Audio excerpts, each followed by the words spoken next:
Hey, guys. Thanks for listening to All in Our Heads with me and Joe Fernandez. Get a couple of... First off, thank you guys for sharing. We've been seeing some sharing out there. People are enjoying the podcast. So if you continue to share, awesome. If you haven't shared yet, share already, for Christ's sake. And this week I'm going to be, tomorrow night, Tuesday night, I will be at Greenwich Village Comedy Club at 9:45 show. On Wednesday, I believe it's 8 o'clock, I'll be at, what is it? What? Where am I? Wednesday. What's this show? Where's that? You forgot already? It's your show. I forgot it. Can you say the show for me? I believe it's a place called Egan's in West Orange. There you go. I can't remember it. I couldn't remember it. Sorry. And Friday I'll be at the Cove Haven in Poconos, crying myself to sleep on a round bed. And there, if that's not a good commercial for comedy, I don't know what is. I will be nowhere this weekend, but you'll be in Florida. I'll be in Florida visiting my grandma, so no gigs to plug. But what I do want to plug is if you're listening to us and you haven't subscribed on a platform yet, if you just listen at the link on Facebook, that's cool. But I prefer you use an app to listen to us, and I like to promote the Laughable app. You can get it for iPhone at laughable.com/download. You can subscribe to our podcast, and we also have our own individual pages on there, so you can listen. You can subscribe to Mike and me and see other podcasts we've been guests on and listen to them. So laughable.com/download. It's kind of like the best podcasting app for comedian podcasts. If you're on Android or iPhone, we also like to promote the iHeartRadio app. So just search out All in Our Heads podcast on iHeartRadio. So, yeah, this week, good episode. We talked about Dunkin' Donuts a little bit. We talked about Dunks. We talked about Trump. We talked about, Trump's and politics in general, I guess, right? And then the bulk of it, we talked about relationships, breaking up with girls, and dealing with that. So it was a pretty good episode. It was a good episode. It was a good episode, man. Very revealing of, dudes and breakups and shit. Yes. So thanks for listening, everybody. Check out the episode.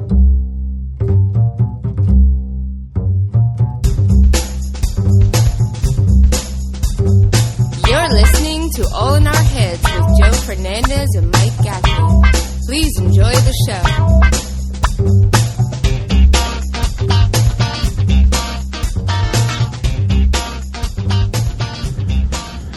How you feeling? It's good. It's raining. I had crumb cake, so I'm good. That's a lot in a sense. Yeah. Weather report and a food update all in one. Well, that's how I do. If it's raining, I'm getting crumb cake. Yeah, I saw your post. It's just such a good rainy day dessert. Because it's not that bad. You know what I mean? You don't feel that bad. You don't feel. There you go. You don't feel that bad. Nah, it just seems it reminds me of like grandma. It's like bad weather, stay home from school, little crumb cake. It's just I've never had a bad experience with crumb cake. I never was. No, absolutely. I never had like crumb cake and then the day fall apart. It was always just like. Yeah. When you have crumb cake, your day has already fallen apart. No, I assess it has not. I know. No, I've had the day falling apart, and then crumb cake solves that. Saves it, or gives me a temporary reprieve from insanity. But it's really it sits there on the shelf. It's like between brownies, some fancy muffins, and it's just like this thing. And you're like on like visual. If you've never seen one or had one, you'd be like, I'm not going for the white powdered gray thing. Right. But when you get it, you're like, this is so buttery and crummy and good. It's great. No, I get it. Believe me, I get it, man. Yeah, I'm just saying. So it's a horrible, rainy day, just miserable. It's dreary. It's shitty. Dreary. Nice cup of coffee and a piece of coffee cake. I feel like it doesn't make you feel fat. Like a piece of chocolate cake, you'd be like, no, I'm a slovenly, disgusting piece of garbage. But coffee cake, you're like, no, we can have conversation. Yeah, no, absolutely. This is conversation. We could talk memories. Yeah. You know? No, absolutely. No, you're right. Crumb cake doesn't lay on me like, blah, it doesn't. No. And yeah. So. I'm supportive. There you go. I bought this frozen coffee at Dunkin' Donuts. Have you got one yet? Like the slushy type shit? It's not a slushy type shit, but it's called a frozen coffee. That's what it's called, frozen coffee. But it doesn't look like coffee. It looks kind of like a slushy. Not like those culottes that really look like a slushy. Can you visually show it to the camera to me? See, it doesn't really look like a slushy. It looks just like a culotta. No, it doesn't actually, because the culottes are like this thicker, browner, icier looking thing. This isn't like that. This is just a French vanilla frozen coffee. Okay, good. Yeah, it's not bad. And the best part about it is when you order it on your app, you get 200 points. Boom, instant free coffee with one order. Boom. So at this particular moment in time, I don't know if our listeners are aware, 2 things. One, I like Dunkin' Donuts. And the second thing is at this past month, for the past 30 days, Dunks has had a triple points if you order to go on your app. I've been doing that. I've been standing in line ordering it. Absolutely. Why not? And people who don't do it are dumb. They're just dumb. Yeah. So, yeah, I do it. Right at this moment, I have 23 coupons in my phone for free coffees. That's how many coffees I've piled up in this time. Because normally you get 5 points every $1. Right now they're giving 15 points every $1. Yeah. So every what is it? Almost every $12 I'm getting a free coffee. Yeah. You know what I'm saying? So I'm just banging them out. I just pay for my coffees, banging them out. I don't care. Yeah, I used it on Mother's Day. We went to my mom's to bring her breakfast, and I got the box of Joe. Right. So I ordered it from the parking lot. But you got to be careful because I almost ordered it, like I was in East Brunswick, and my geotag or whatever from the maps and shit, selected like some other East Brunswick Dunkin' Donuts, like fucking 7 miles back from where I just came from. But I noticed it right before I ordered. I'm like, what? How did you not? Yeah. Because they're both on Route 18. Right. So you just see Route 18. You're like, yeah, but I don't know what clicked in me. To look at the address? Because I think they show you a little map, and I'm like, what? And I would have been I would have went in there, where's my coffee? I'd be like, I don't know. I'd be like, fuck. I would have been like way late for fucking Mother's Day. Right. Just saying, be careful. No, yeah, you got to be careful. But I always pull up to the Dunks if I'm not. I go all over everywhere I'm at. So I pull up I put on the location, and I look at my little blue dot is where I'm at, and I'm sitting in the parking lot of Dunkin' Donuts. I order there. Just hit that. Yeah, I was in the parking lot, but the phone didn't update. Oh wow! It just had like whatever. I guess maybe I was stuck because there's a traffic light right by the other one. Yeah. I just opened up the phone. Maybe it just grabbed you there. It just grabbed me there, and then the app was like, "You're here forever." So you tell me not. Yeah, but so I ordered that. I got 200 points just for ordering this. Plus, and it was 4 and change, so 3 times the points. So I got 60 points plus a free coffee. So I'm 140 points away from another free coffee, which I'll get by tomorrow. And by the time this thing ends, by the end of the month, I'll have 30 free cups of coffee waiting. Well, Mike, if you find no success in your career, you know you're great at fucking garnering Dunkin' Donuts free coffees. I already know that I have no career, and I've already accepted that the Dunkin' Donuts thing is my strong point. Yeah. I have no career. Oh, my God. Yeah, I got the Dunks, the one of those flavored iced teas last week. They were pretty good. It was like really? The blackberry with like little hunks of strawberries and shit in there. Oh, nice. I mean, the strawberries get sucked up to your straw, so a few times it got lodged. Yeah, and like it fires into the back of your throat like a bullet. You're like, oh, but it was delicious, I have to say. And it was so like you read it in the menu, and it's like a medium one is like selling 70 calories. Yeah. And you're just tasting it. You're like, there's no way this is not 400 calories. Like, it's too sweet. 70 calories, my ass. They just say 70. Like one strawberry is probably 70 calories. Yeah, right. I'm drinking purple syrup with strawberries in it. It's an iced tea? They say that's what they say. I didn't see them make it, but it appeared. It's like a flavor. I didn't see no brewing station. The guy just kind of like turned around and came back with this drink, and I'm like, all right. Why'd you get iced tea at Dunks? It was last week. It was like 100 degrees out. Yeah, yeah. And I walked in, I wanted to get an iced coffee, but they had the sign. It just looked good. I'm like, you know what? Fuck it. I'm changing. They had the sign. So. Like an advertisement. Like, yeah, like I know, try our tea. I get it. You're that easily swayed by a fucking sign. Well, I need to know. Yeah, because I didn't know those things were available. So it worked. And it was the day my contractors canceled because of heat. Right. And then I'm out there fucking planting flowers, almost passing out. I'm like, right. Good call on the non-construction. Yeah. At first I was like pissed off. I'm like, what do you mean heat? Yeah. I went out and bought a rack of 18 petunias, and I was like about ready to die. Oh, your contractors called out because it was too hot out? It was hot 2 days in a row. So the day before they fell behind the other job because it was hot. Right. So, and I understand, dude. I would go in my house to hit air conditioning like every third petunia. Really? Yeah.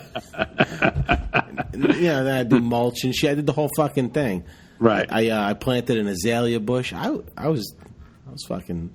We can talk about this if you want to get into it, man. I'm just saying. I do Very good impressive. shit. What are you gonna do? Fucking gardener. What am I going to do? Not petunias or azaleas, but I'm glad you will. There has to be someone like that in the world that enjoys that stuff. I don't enjoy it until I'm doing it. It's a pain in the ass. Like as I'm getting it, I'm like, I don't want to fucking do this. Right. Then I do it. I'm like, I like it. Yeah. All right, it's good. Fucking like Therapeutic. Therapeutic. Probably more therapeutic if it wasn't 100 degrees out. But Right. Like if we're talking like low 80s with a cool breeze, I'd be like, this is therapeutic as fuck. Right. Are we planting your flowers? So I can be a landscaper in like the perfect climate. Right. I fucking hate everything about it. No, I did it for another person, and it sucks. When you do it for your job, it stinks. When you do it for your home, then you fucking sit back like a magician, like voila. Yeah. And you look, you're like, I fucking made this. Like in front of my father's house, I've done a little bit here and there. It does. It's nice. It feels good. I mean, I enjoy it if it's cool out and it's not, the sun's not fucking baking my skull. Yeah. You should have hair covering your skull. I'm really baking my skull. Yeah. Yeah. I can't wear a hat or else I'll have like a ring around the head. Like a farmer's head? That's nothing worse than that with a bald head. You have like a red lower half of the face. Yeah. And then just like a white top. You're like, what am I, a pill? You look like a Tylenol gel cap. You're like, what the fuck? It's hilarious. I never did it. I've seen enough bald guys where ever since I started shaving my head, I'm like, I'm not doing that. Right. But I have to figure something. I gotta put shit on my head more so I don't get like fast moving my melanoma or nothing like that. You know what I mean? Got a little mumbly there, Doc. Well, I started scaring myself. I know. Now I had a dot on my head. I asked Kerry if it was fast-moving melanoma, and she's like, well, we don't know if it's melanoma, but why has it got to be fast-moving? I'm like, that's the one I'm going to get. You know me. It's going to be the one that moves fast. Well, you got to put a lot of sunscreen on, man. I know. Listen, I do it when I'm at the beach. When I'm good. I have to remember that every day I'm out in the sun. Yes, every day you should. But I got to get one that doesn't make me smell like a coconut or that I'm on the beach. No, get the man's one. The man's spray, the like sports spray. It's like a mist, and that's it. It's over. Yeah. Yeah, man. You missed it, but does it have a smell? It looks like almost like a body spray. Do you feel greasy? I didn't want my head to feel greasy. Not at all. No. I put it on my arms, and I just rub it a little bit. I spray it, then rub my arms, and it doesn't feel it at all. I mean, I like the smell of the stuff when I'm on the beach. Like Kerry got this new hand lotion that like smells like the beach, like lotion, like coconutty lotion. I fucking love that shit. Yeah, man. I hear you, but you don't want to smell like that in the office. No, I don't want to. Yeah, I don't want to smell like that anywhere. I don't want to be like right. Is Joe Only at the beach. The beach? Yeah, right. I'm going. So no, yeah, I use this one. My daughter was right next to me, but it's It's like it looks almost like a body spray, almost like a long body spray can, and it's someone's Sport, whatever. I can't remember the name of it. Sport, and it's 50 SPF, and I just I spray the mist, and it like I put it on my face. I put it on my head because like through my hair, the sun will just fucking bake in, and I'll just start breaking out. Oh, your hair's getting thin up top, where the sun's getting through. It's been thin since I'm fucking 22. The sun gets right through there regardless. My head will be on fire, like itching when the sun gets... I'm allergic to the sun, so it doesn't matter if it gets right through or if it peeks through. There's nothing worse than head burn. Yeah, no, this is just itch. I break out in welts and hives. Yeah, I've seen you get your fucking sun poisoning or whatever. It's not good. I sunburned my head so bad one time that when I started peeling, I looked like a blooming onion. Like I looked like I was... I'm like, what the fuck? Like, it was like when I was a novice bald head. You know what I mean? It wasn't. I hadn't really been down the road much. It was only had like one summer through it. Very arrogant. I was, minor leagues bald head. Walking around very arrogant. What do you got? You don't need sunscreen. Yeah. For the first couple of years of like shaving my head bald, it took me a while to remember I'm bald because I don't think about it until the summer hits. Then I go in the shower, and then when the shower hits my head, it's like they're jabbing nails in my head. Yeah, right. I'm like, oh fuck, I am bald. It's brutal. But yeah, when it peels on your head, you're just like, ugh. All right. But that's that. So I started that with talking about the iced tea. We were talking about Dunkin' Donuts. Yeah, it's delicious. You should try it. Okay. I don't like iced tea that much. I mean, I do, then but you I'm wouldn't not like a big it fan. then. I'm not a big fan of iced tea. It's not something I more would order. Fruity. I wouldn't. It's not that tea-y. That's why I didn't know. It was like. Is that how that's said? Tea? I don't know.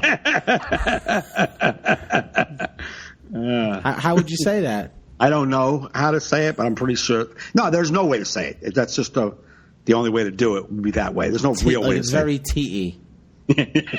No, there's no way to say it. How do you say something tastes a lot like tea? I think that's how you do it right there. I know, but if you don't want to say it that way. I don't think there's any other way. Okay.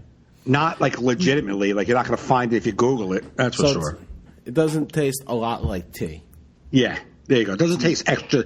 Yeah, they even say extra tea. You can't say tea. You can't say it. No, not tea. Tea. Yeah. Oh. Right. But yeah, I'm just trying to expand my horizons. Your horizons. Yeah, it's good. Dunkin' Donuts wise. Start small. Small. Yeah. Should never take on more than you can handle. Yeah. Got a little fruity drink. It's not too tea, and I'll see where I'm going from there. Try to change a little bit about my life every day. I'll keep moving forward. Last week, tea. Oh my God, dude! There was a buddy of mine posted a picture. It's a guy, like a friend from like the neighborhood, my neighborhood friends, and he posted a picture of him and like all like my crew, like a kid that lived across the street from me when I grew up, a buddy that we went to school together, got high together, and Dom, and then somebody else. It was like 4 guys who are all from my teenage years, and they were at the Brendan Byrne for that. Pink Floyd thing? Yeah, so they were just like standing in the hallway and took a picture. And one of the guys from the old neighborhood was like, yo, let's meet at the wall, which is where we used to all hang out at the wall. Yeah. And then the kid Dom in the picture used to sell mescaline. That's where I bought my mescaline from. So I just came on. I was like, I want to buy 2 hits, Dom. And then Pat came on. He's like, it's 2 for $5, right? And dude, just that little bit of exchange, I was... For 10 minutes, in my mind, in my gut, in my throat, I was fucking 16 again going to my mescaline. Like I couldn't get it out of my head. Yeah. Just from that little jokey exchange. Yeah. It just took me right back, and I could not be there. For like 10 minutes, I sat here like, what the fuck? Like obsessing over being 16 years old and taking mescaline. Well, that was the time to take mescaline. Yeah, I know. You don't take it at 47. No. I don't even think mescaline's around anymore. Yeah, probably not. You got to find like a really old guy. Like, you know what? Like a young guy would be like, what? Yeah, you need an old guy and a DeLorean. Yeah. It's probably somewhere. I don't know, man. I don't know. Like, well, New York's not the way it used to be, but I remember going to New York as a teenager. Like, even if the guy you first asked, like, when you used to go buy drugs, like, when you were a teenager, you just ask, like, the first derelict you see. Yeah. Yeah. Like, do you ever have one take you on a journey for, like, 3 hours? You finally get it, but you're like, I don't know if he's going to kill me, but I put this much effort in. I got to go. Yeah, no, I don't go like, anywhere I got to with a go guy. back to the store. I got to see my friend Petey. Oh, Petey's not here. Petey's in the park over there. Okay, come on. We're going to go through the door. I'm like, I can't believe I'm still following this guy. Yeah. Then you wind up, it's like, all right, Petey takes you to Tommy. Tommy takes you to Vinny. And then Vinny's like, I got no mescaline, but I got half sticks of dynamite. You want that? You're like, oh, fuck it. I guess I've come this far. I'll leave with half sticks of dynamite. Dude, go ahead. Do you get drugs? No, but we can blow shit up. That was old New York. Yeah. Go for mescaline, come back with dynamite. But back in old New York, you just when I remember when I was younger, when I went to New York, I thought everyone used. Like when I was in the city, I thought every single person here is using drugs. Because it looked like that. Right. It looked like that. Everyone had puffy heroin hands. Yeah. Right. But just everybody. Like I thought everyone was okay with this lifestyle. Like every single person. Even the girl that's standing in front of the dress shop smoking her cigarettes, she gets high. Everyone here gets high. Because it probably was true. Yeah, maybe. A lot I of don't people know. get high, especially in a big city. Yeah, but not everybody. They don't all get high. No, I think the majority of people do. No, Joe. You don't think so? No. How does this industry stay so strong? Because the ones who do it well. Yeah. That's why. Yeah, you just talk, say it on stage. I smoke crack. I used to do coke. I did weed. Not crack. You say crack, people are like, what? Yeah, they get turned off. I get it there. But I'm saying, I talk to people. I've met so many people who like never smoked a joint. Like, no, I never smoked a joint. Like, ever? No, I never did. They're out there. But when I used to go in New York, I thought none of them were out there. Everyone here gets high. Well, yeah, I used to think everyone got high because everyone in my world got high. So you're just like, well, this is supposed to be the way people do it. Right. Yeah, exactly. So you just walk around and be like, hey, anybody mescaline? Mescaline. I don't have mescaline. I got dust. But you want mescaline? Joey! This guy wants mescaline. Yeah. I'll take dust while I'm here, too, I guess. Since, you know what I mean? Yeah, if you have it. I mean, I don't want you to carry around for no reason. I mean, I'll have to have a little dust. Back in those days, they could name it anything, and I'd be like, yeah, I'll smoke that. Yep. I'd ask, do I smoke it? How do I take this? How do I take this strange Puerto Rican who I've never met before? I put in all my faith in you that what I'm putting in my body won't kill me right now. I don't believe my mom when she tells me anything. No, exactly. But you seem like a stand-up guy, man with tattoo on face. That's the type of decisions I'm making as a youth growing up in a nice blue ribbon school system. It's so funny. Whatever anybody handed you was never like, I don't know, man. Yeah. It was just like, okay. Yeah, like that old joke I used to do. It's like, what is it? Don't tell me. I want to be surprised. Yeah. Like, don't tell me what it does. I don't know if it's up or down. I just want to know. I just want to be like, oh, my God, I'm down. Dude, something happened. Speaking of old jokes, last night I'm on stage in Dangerfields, and I said, there's a big crowd, 6 people, right? Mm-hmm. It was a, but they house. felt like 8 people. They felt like 4. Okay. So the only thing that worked is when I played with them and talked to them for 20 fucking minutes. So that's what they love, that stuff. So I just kept asking questions. So there was 2 girls. There was a guy and a girl together, 2 girls, friends together, and another guy and another couple. So I said to the girls, like after a while, I was like, "Are you guys married? You got somebody, significant others?" And they said, "No." I'm like, "Oh, you?" And they laughed. I'm like, "Oh, you guys together?" And she's like, nah. And she laughed again. I'm like, don't act like you're 9 years old and giggling because I think you're gay. It's 2017. And I said, it's not funny to think that if I think you're gay. She's like, I'm not gay. I'm from Texas. And your joke came out. And I was like, you're from Texas. What the fuck does that? You said that as if everyone here was like, oh, yeah, she can't. No, she's not gay. She's from Texas. Of course. Yeah. And I said, my buddy has a joke and something about, I said, my buddy talks about gays in Texas. And it's like, and I said, well, if you're not, I said, he's something about, he says line dancing is from Texas. And it can't be anything more gay than line dancing. So you're something like that. Yeah. She was like, that's not gay. I'm like, oh, line dancing is very gay. Nothing gayer. Yeah. Gay people call it gay. They're like, it's so gay. That's the gayest dance I've ever seen. That's too gay. Like, we invented it, but it's too gay for us. Yeah. It's line dancing is so gay. Gay people gave it to straight cowboys. Right.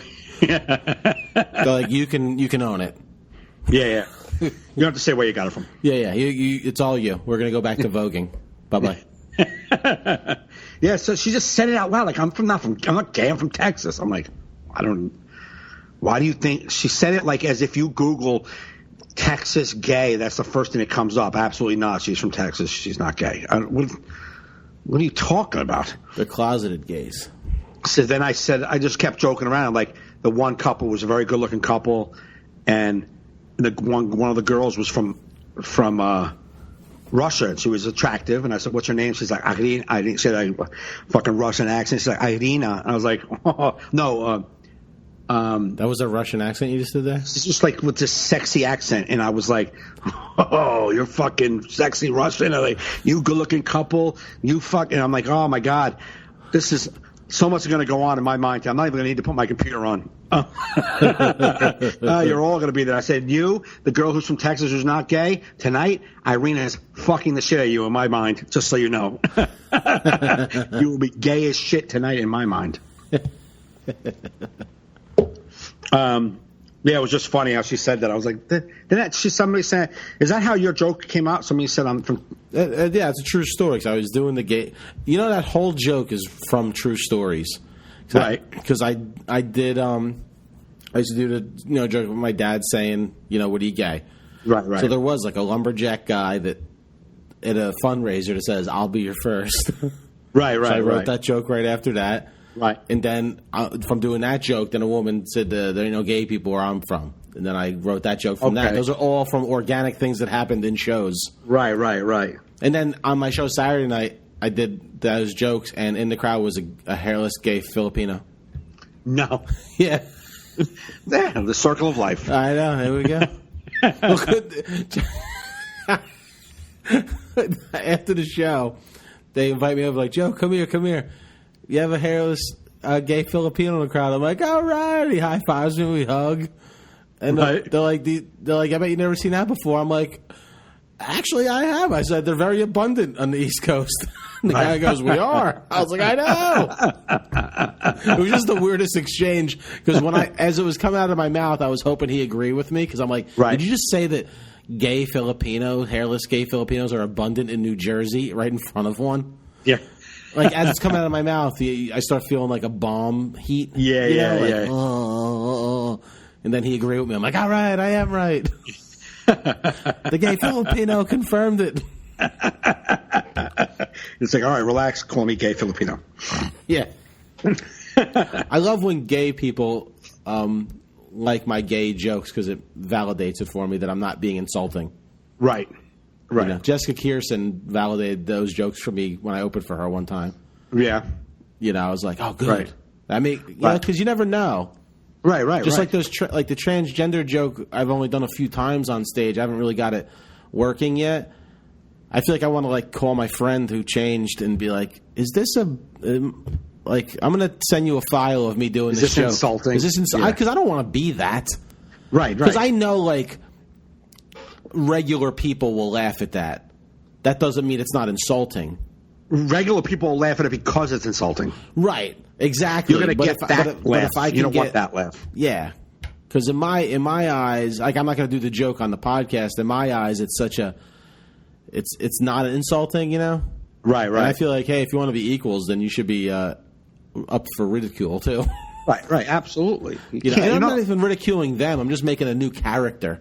Right. Yep. I have to have more balls with that because I did it once. It did well. I did it another time, and it gave me it was like I just asked. I don't even know what I asked them. You know what I mean? They just stared at me like.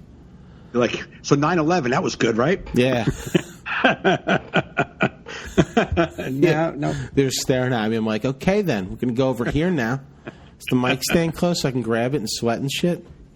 Any water? No? Oh, cool. Cottonmouth's great for the rest of the set. So glad. You ever notice as soon as things aren't going well, how dry your mouth gets? Oh, it's brutal, man. As soon as things start to go a little awry, you're like, oh, no. Or not even it's going bad if I'm sometimes real nervous. It could be good. Right. And I'm just so nervous because of the gig. Yeah. I noticed an old friend, a dude I knew from the open mic days, he had his first Conan.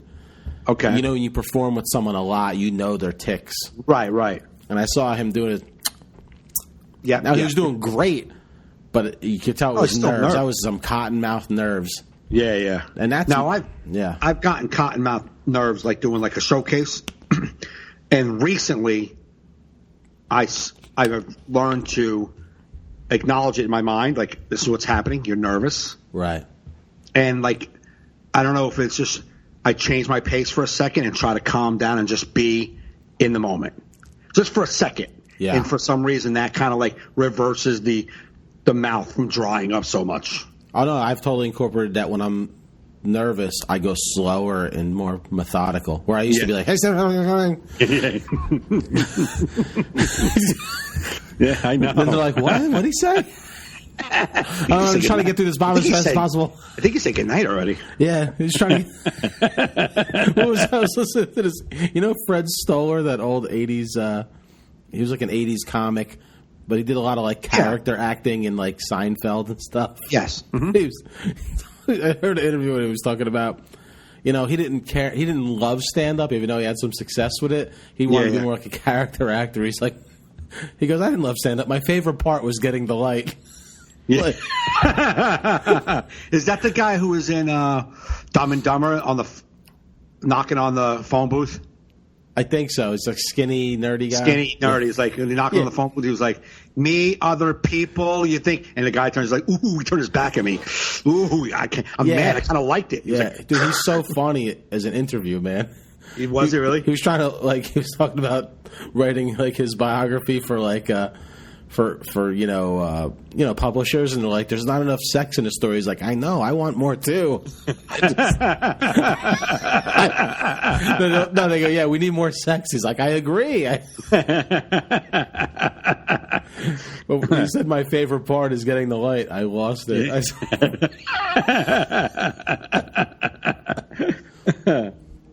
It's funny. Yeah. So anyway. Talk about you got anything to talk about? No. All right, it's the podcast, everybody. No. Do you have anything to talk about? Any Mike's hot corners or something? I got a couple things, but I thought because remember last week you got to something like I really wanted to get into something, but I don't want to rush it, and then that was it, and it was like over. So I didn't. That was 2 weeks ago we did that. Really? 2 weeks ago, I wanted to talk about healthcare, and then we talked about it a little bit last week. I wasn't as excited last week as I was the week before, so it wasn't as long. You sure about that? Yes, I'm positive about that. Positive. You sure about that? Yeah, because I was talking about it with somebody about our podcast at my show Saturday. Okay. Yeah. So. All right, so it was a couple weeks ago. And you were like, all right, we'll talk about it again. Okay. All right, so that's I was heated about it then. Right. The next week I wasn't as heated, so it was a quick thing. And then I realized they're not going to do nothing anyway, so I'm not even give a fuck no more. Okay. So 2 weeks later, you're fine. Because Trump can't do anything but hold press conferences. He gets nothing done. So I'm actually not afraid of this guy anymore. He gets nothing done. So I don't know why everybody's up in arms 100 days. He's really done nothing. Yeah, I know. And anything bad that he tried to do got shot down. So it's like... And anything that he's put forward still has to go through a whole process. Yeah. And the thing is that if we're going to talk about... Give Mike a hot corner for a second. I don't have to be really. It's not that heated because I kind of like have a calmer look at things. It's Mike's lukewarm corner. Yeah. It's nothing to be heated about, is what I'm saying anymore. Yeah, it's room temperature and rising. Yeah. We don't got to change the name of the segment. The name's got to be so specific. Yeah. Mike's almost high, about 30, about 65 degrees Fahrenheit corner. I am. I was thinking about, everybody's like saying, like wanting like a Republicans to hold Trump accountable, right? Yeah. And there's two reasons why they're not going to.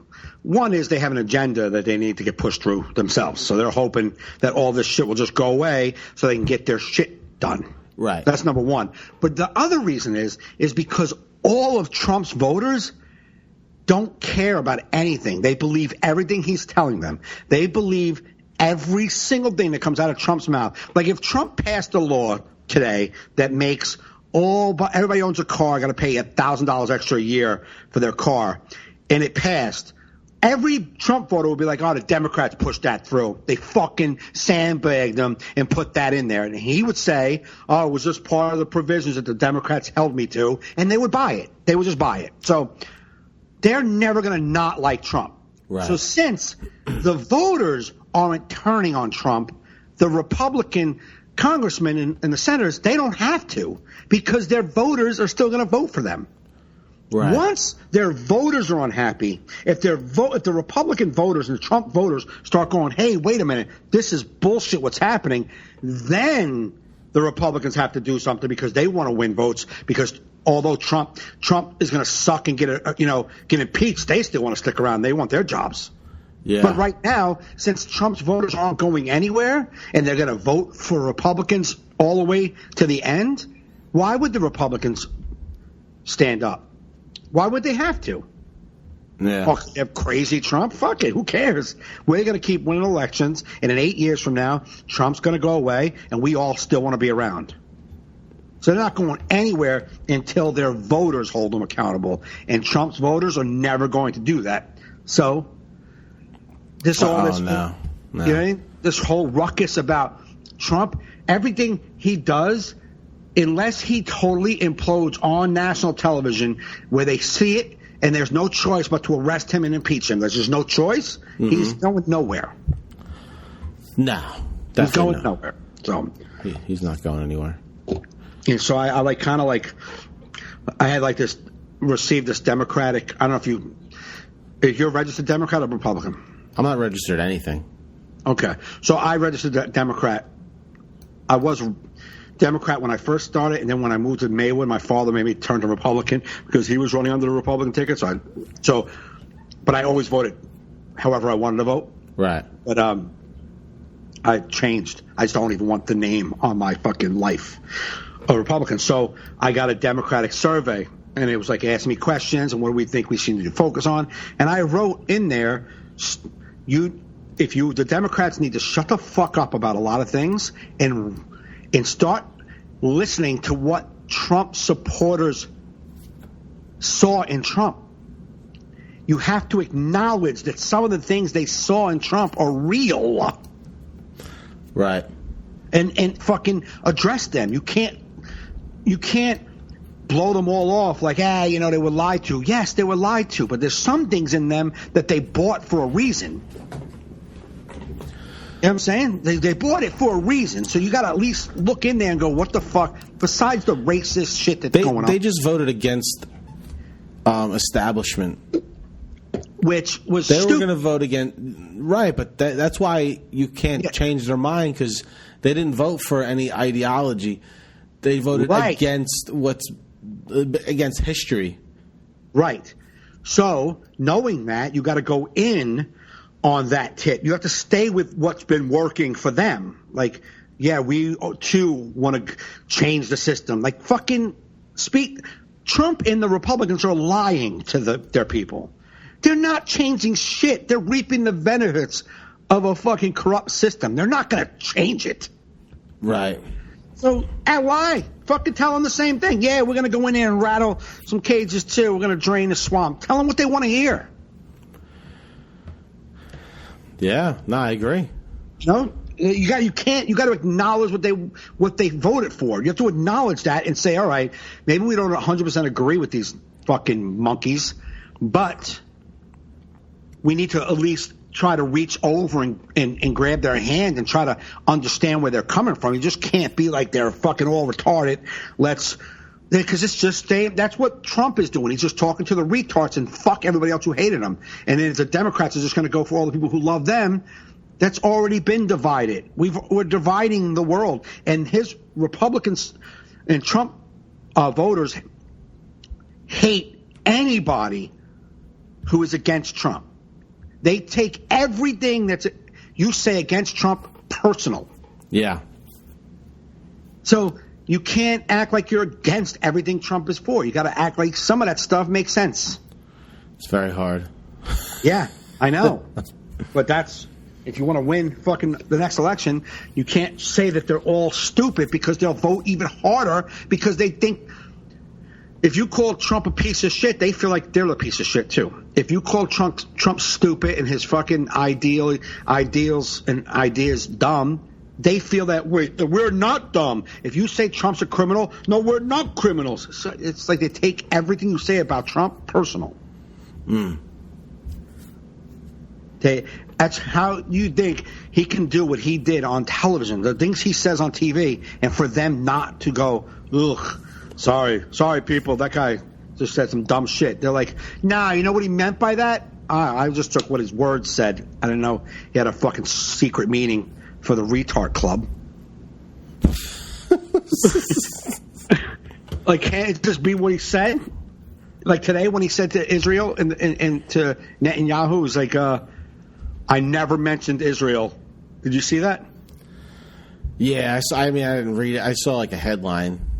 But he said, I guess someone threw a question. I never heard the question. But he was like, listen, in that meeting, I never mentioned Israel. I never said the word Israel ever in that meeting. So, again, you got your story wrong.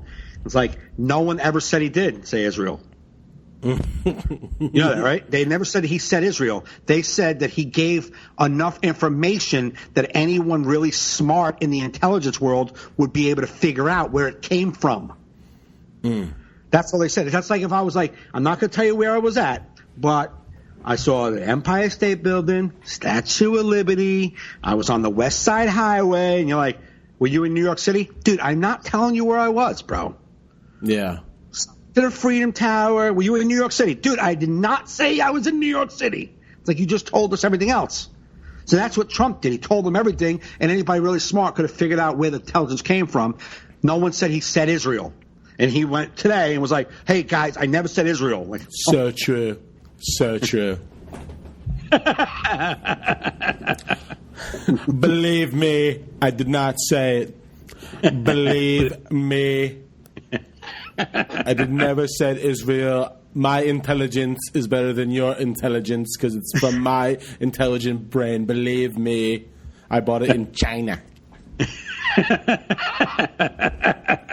So true. So true. What did he say? I've been treated more disrespectfully than any president in history. And this I know surely. No, sure. I could say that with surety. With what? Surety. With surety. Believe me. Believe me. So true. So true. Duck face. Time for duck face. I'm going to read my teleprompter like a fourth grader whose mother wrote his book report for him. Muslim extreme terror period. Next page. No. Turn the page. No, don't read that. Just all right. Oh, he's he's a retard. That's okay. He's retarded, and if you voted for him, I'm not hating on you. He's retarded, and you can't admit he's retarded. I get it. You can't admit that he is horrible at this. It's okay. I got a friend of ours, Teddy Daniels, to admit he's a buffoon. At least I was like, you have to admit, even if you like him, he's a buffoon. He's in over his head. He doesn't know how to do this. The guy's learning history on the fly. We're watching a president learn about U.S. history as he's president. Right. You know what I mean? It's like, you know. Don't act like you don't know he's dumb. At least, like even was, I forget where it was on. I don't know if it was I forget one of the CNN talks, and they had like a right wing guy on. He's like, can you at least, maybe it was on it was on Real Time, and he was like, can you at least say that the Russians meddled? Not that Trump was any collusion with this, just that they did meddle. And he was like, well, he's like, no. Can you just say that that's the case? Because every law enforcement and intelligence agent say the Russians hacked and meddled in the elections. We're not debating that part. Right. Can you at least say that? Well, it is, but oh my God, you can't even say that. No, man, they're not. Listen, they're never. It's almost going to be even more painful if they impeach him. I didn't even want to be around people. Yeah, let them just finish it, and then I don't know. Why don't we just here's what we should do. Let him do all the executive orders where he likes to sign his name and show everybody the big book. Look what I signed. They don't go anywhere. They don't do anything. You know what I'm saying? Let him do that. Room, here's another executive order. Oh, okay, I signed this one too. Look, guys, I signed the executive order. Let him do all that, and then we'll have real politicians and real lawmakers coming up with the laws that are going to affect us forever. We'll do that part.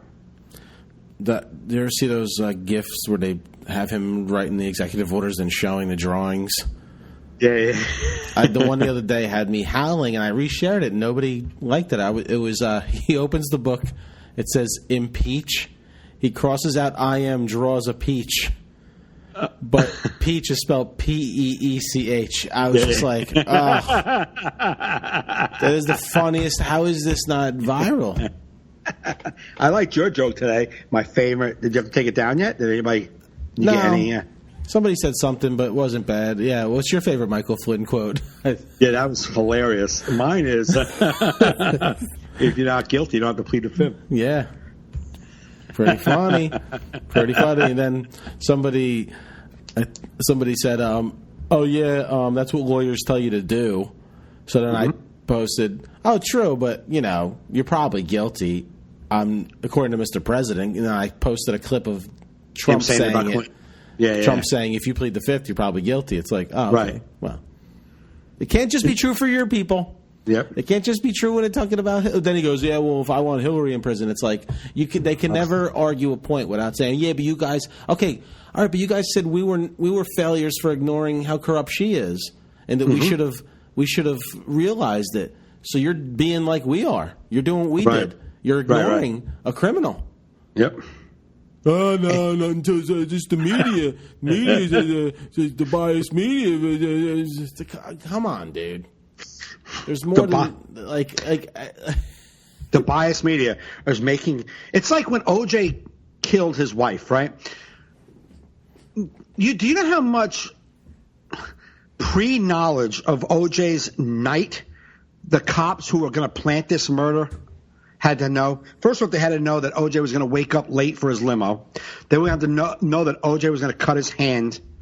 You know what I'm saying? They would have to know that OJ was going to stumble outside his wall, bump into his wall so Cato hurt him. They have to know all that happened. They have to know all that was going to happen. Kill her, plant all the shit, and let all of it unfold. So Trump has to, do you know all the things that we would all have to know? The shit he just says in public, on tape? The stuff he just says. Yeah, I asked him if he was investigating me, and he said no. Oh, the guy who was investigating you told you no? You think he had to tell you yes? You fucking retarded fucking orangutan? He doesn't have to tell you yes. He's supposed to tell you no, so you continue to be retarded. Holy shit. If I was walking down the street right now and the cops were investigating my house and I was like, hey, are you guys looking at my house? They could say, nah. That's what they would say because they want to catch me in a crime. You fucking moron. And you wrote it in a letter. Thank you for a letter telling me 3 different times. That's what normal people do. That's how you write a letter that you're going to fire somebody. I'm going to fire you, but hey, thanks for telling me I'm not a criminal. Here's your here you're fired. Like, get the fuck out of here. And no one sees that. And some people he even said it. Thanks. He told Trump he's not being investigated. You believe this? Oh my God. Ugh. I can't. I'm so done. I'm almost like, you know what? I don't even know. There's nothing you can say. That's why, like I said from the beginning, they will always vote for him. They got him. That's why the Republicans can't stand up. The Republicans in the House right now cannot stand up and call bullshit on him. Because if they do, they'll lose votes. Mm-hmm. So they can't do it. They can't do it until he fucking flips himself. And then his supporters start going, wow, he really fucked us. That's the only time all these these scumbags are going to step back up and go, yeah, we told you. Like, no. No, you did not. If anybody wants to see what real government is like, talking about that, the swamp and how shitty and corrupt politics are. If you don't see how corrupt politics are through this, forget about Trump. Just to watch all the people dancing around him so they can get their political agendas met. If you don't see that as corrupt politicians, these people aren't standing up for people in this country. They're not standing up for us. They're standing up for their own fucking pockets, period. It's always been like that, I know. But it's like comedy clubs. Some comedy clubs treat their comics like special. They make them feel special. Although we all know that the only reason a comedy club is open is so they can sell booze and food. That's it. Right? Yeah. But some comedy club owners are really good at acting like you're important. Right. And some clubs are really good at going, I don't give a fuck about you, you piece of shit. There's no green room. Sit out there. You'll wait until the show comes. I'm going to pay you as shitty as I can pay you. Right? Yeah. All getting the same. I prefer the guy to treat me like I'm a superstar, although I know I'm not. Right.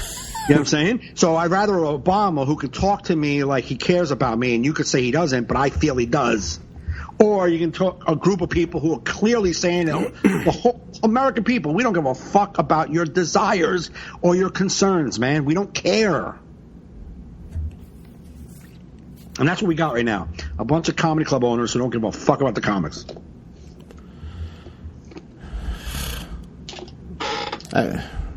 That's all right, Joe. It's almost like mind-numbing to talk about anymore. Yes, because I have nothing. It's like it's so ludicrous. I know. I even get sick of the news. It's like everything's breaking. New thing about Trump. It's like, just shut the fuck up. Did you watch John Oliver last night? Nah, I didn't watch him. We did.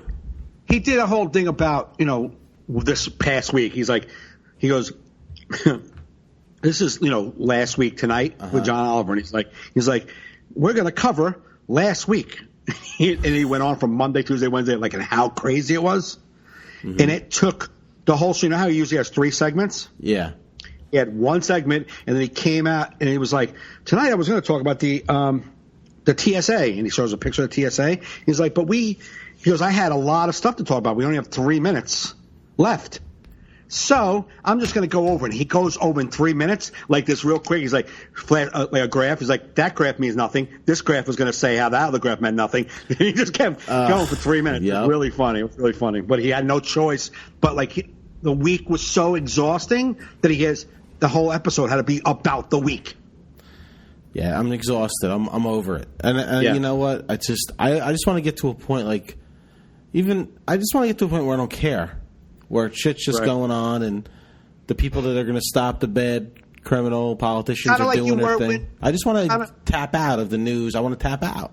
Kind of like you were, like, say, in 2015 and 14 when Obama was running things.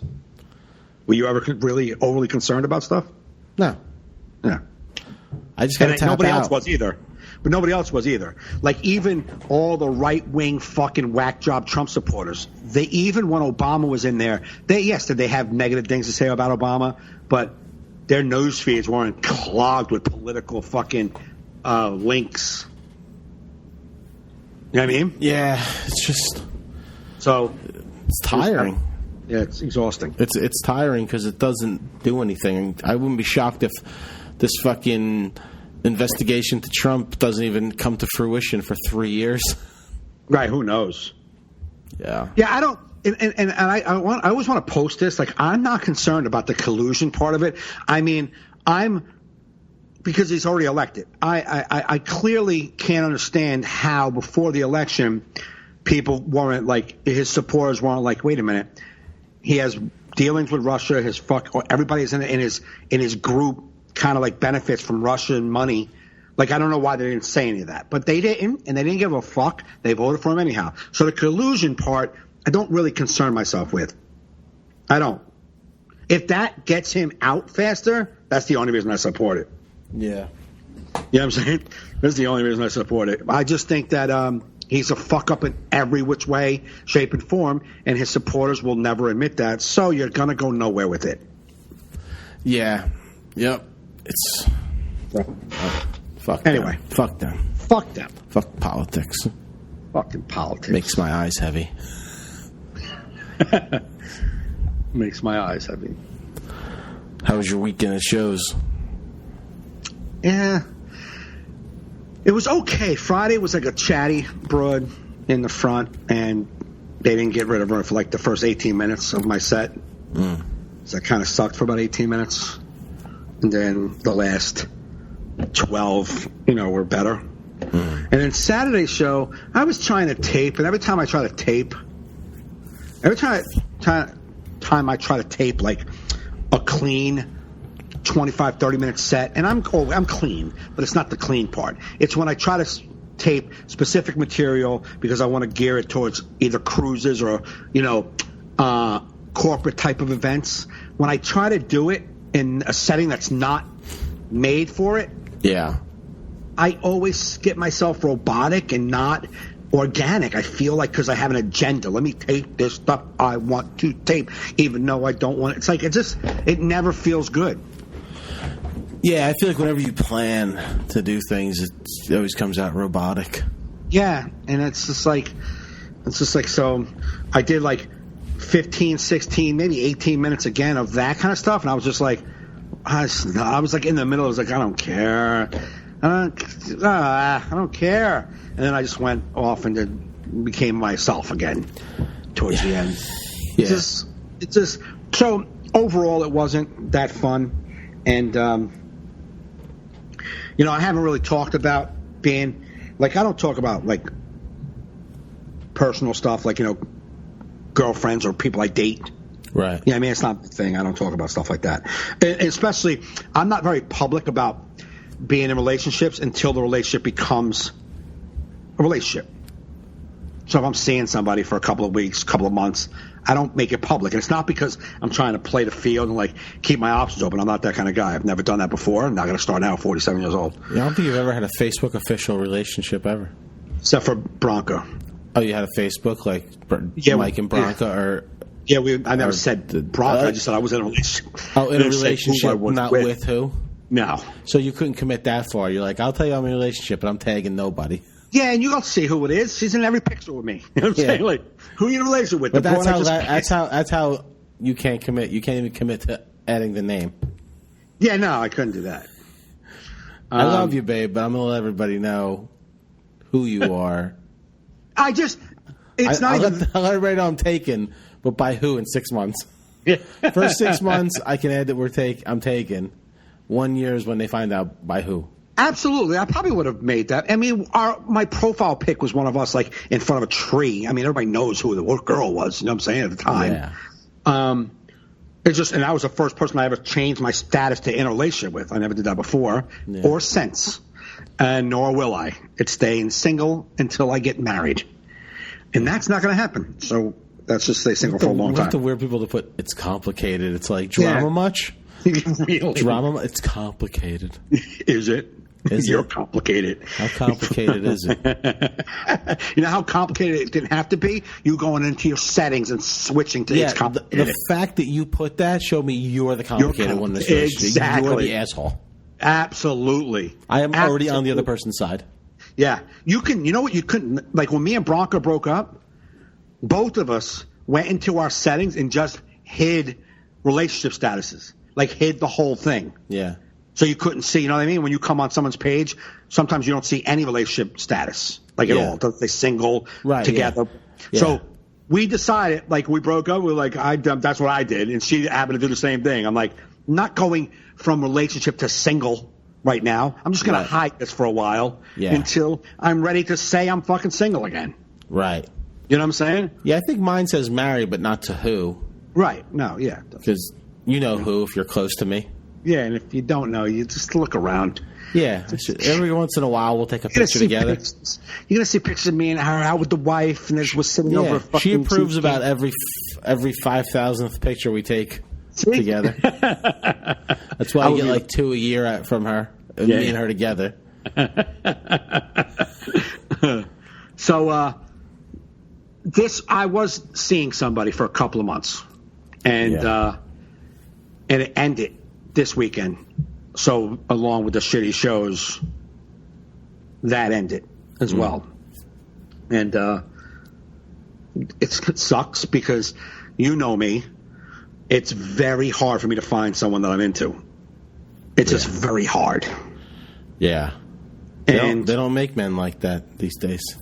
Huh? They don't make a lot of men like that these days that you're looking for. Men? Yeah. I'm not looking for a man, dude. Oh, you changed. All right. This is all in our heads podcast exclusive. Mike has changed his ways. But yeah, I haven't found. I just, I'm just, it's hard for me to find. And I'm not saying hard for me to find people like nobody likes me. That's not what I'm saying. It's hard for me to find someone that I'm interested enough to want to be in their lives. Yeah. I'm just not that guy. I just don't fall easily, and it takes a lot for the chemistry to pop for me. Yeah. So when it ends and that fucking chemistry flame is doused, it's just hard for me to reignite it again for someone else. It just is. So that happening, I'm like, that sucks. Like I found somebody that I would ignite it with, and now like it's going to be a while, if ever, that I find someone else for it to ignite with. I don't know. Wait, no, you don't. You wouldn't know. You're married. Yeah, I'm still ignited with her. You should. Yeah, I know because you're together. I know, but maybe it wasn't as ignited as you thought. No. What? You and your wife? No, you and the girl. Maybe it wasn't as igniting as you think it was, or else it'd still be flaming. I don't know if I'm doing this analogy right. Or if I'm doing these words right. It's okay. I got it. You have to keep going.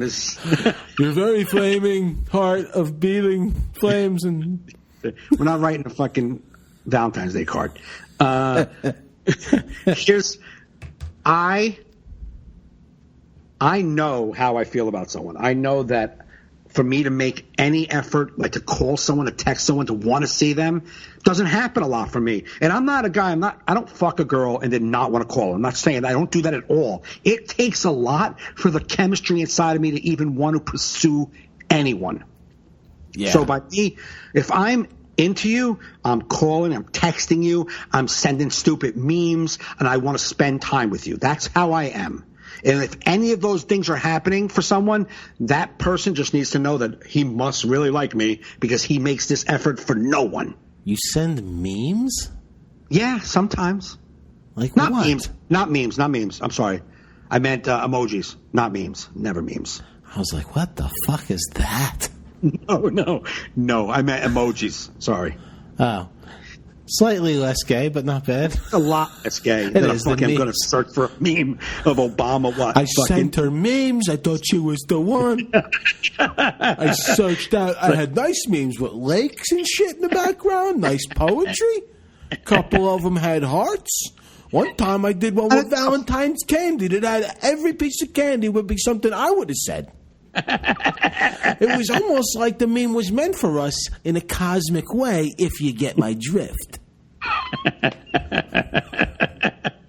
No, if I'm not sending anybody a meme ever. Okay, good. I was about ready to end this podcast. No, it's those emojis. Do you know that one emoji that fucking Ritu always sends that looks like her? Oh, like the Bitmoji. Bitmoji, there you go. So if me and you had Bitmojis and I text you, our emojis would come up together. Like, we would not do that. I'm not saying to even try to do that. I'm saying if you were abroad and you had a Bitmoji and I had a Bitmoji, if I'm texting you, our emojis come up together. Oh, I didn't know that's how they did that. Yeah. Oh, so it knows? It's like, yo, we're Bitmojing, so these two must be together. So they bring their emojis together? I think if you put your phone number in, I don't know if we ever did it through text, but on Snapchat, if I'm on your Snapchat and I'm private Snapchatting you, our Bitmojis together. Ah. So, but I wouldn't send you a Bitmoji ever. Right. Thankfully. Yeah. But her I would. And my daughter I do. I send her some. Yeah, that's fine. But I send Carrie Bitmojis of me. See, of course you do. But she don't have a Bitmoji because she don't give a fuck about any of that. Because she's a normal person. She's regular. Leave her alone. Regular. I love her for that. Yeah, that's good. You need that. I needed a regular person. I'm too weird. I needed a regular person to accept me for the weird-ass piece of shit that I am. The beautiful thing is she's regular, and she knows that you're not. You're all over the stupid internet and doing dumb Bitmojis and all kinds of stuff, and she's all right with all of that. It's like, that's what you does. I don't do that. Yeah. I'm all right with that. So, yeah, I need someone equally is either involved in the fucking internet and doesn't get involved but understands I am. You know? Yeah. But, but anyway, I don't like... The one thing when something ends with someone, I don't like try to ask why. Like, it's just something I learned about 10 years ago that it doesn't matter why. You don't bawl crying and scream why? No. Oh, that's what I do. Well, I'm kidding. But I'm saying, like, I don't have to, like, back in the day, I would have to find out, what did I do? Could I do, like, you know what I mean? Like, and those things aren't important because the truth is where you are right now. Are you with the girl? No, you're not with the girl. So you just got to go forward.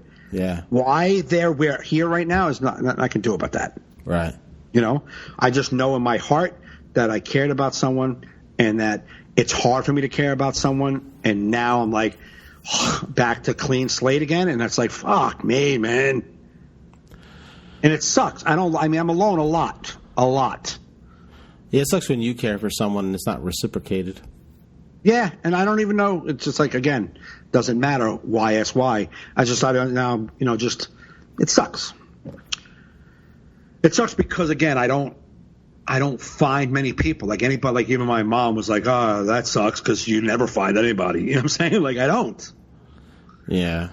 People like to listen to this and I'm like, oh, there's plenty of girls. Like, no, you're not understanding. Let me clear it up for you. Yeah, not plenty of girls to be in a relationship with. Yeah, there's plenty of girls to go on dates with and have fun with, but... Exactly. And just because there's plenty of girls that are interested in me doesn't mean I'm interested in them. Yeah. Just because there's girls like I was interested in going out with you, cool. I obviously wasn't interested in going out with you or I would have asked you.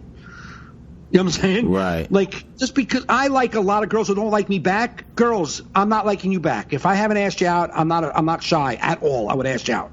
Right.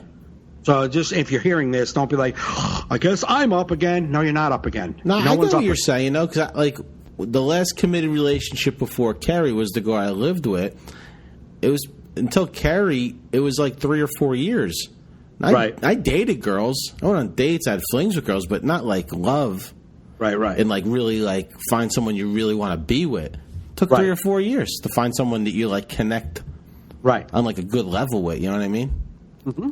And now I'm not saying this would happen. So let's say, worst case, in 3 years from now, you and Carrie broke up. I'm not saying it's going to happen. And you were single again. the flings and the going out on the dates is like,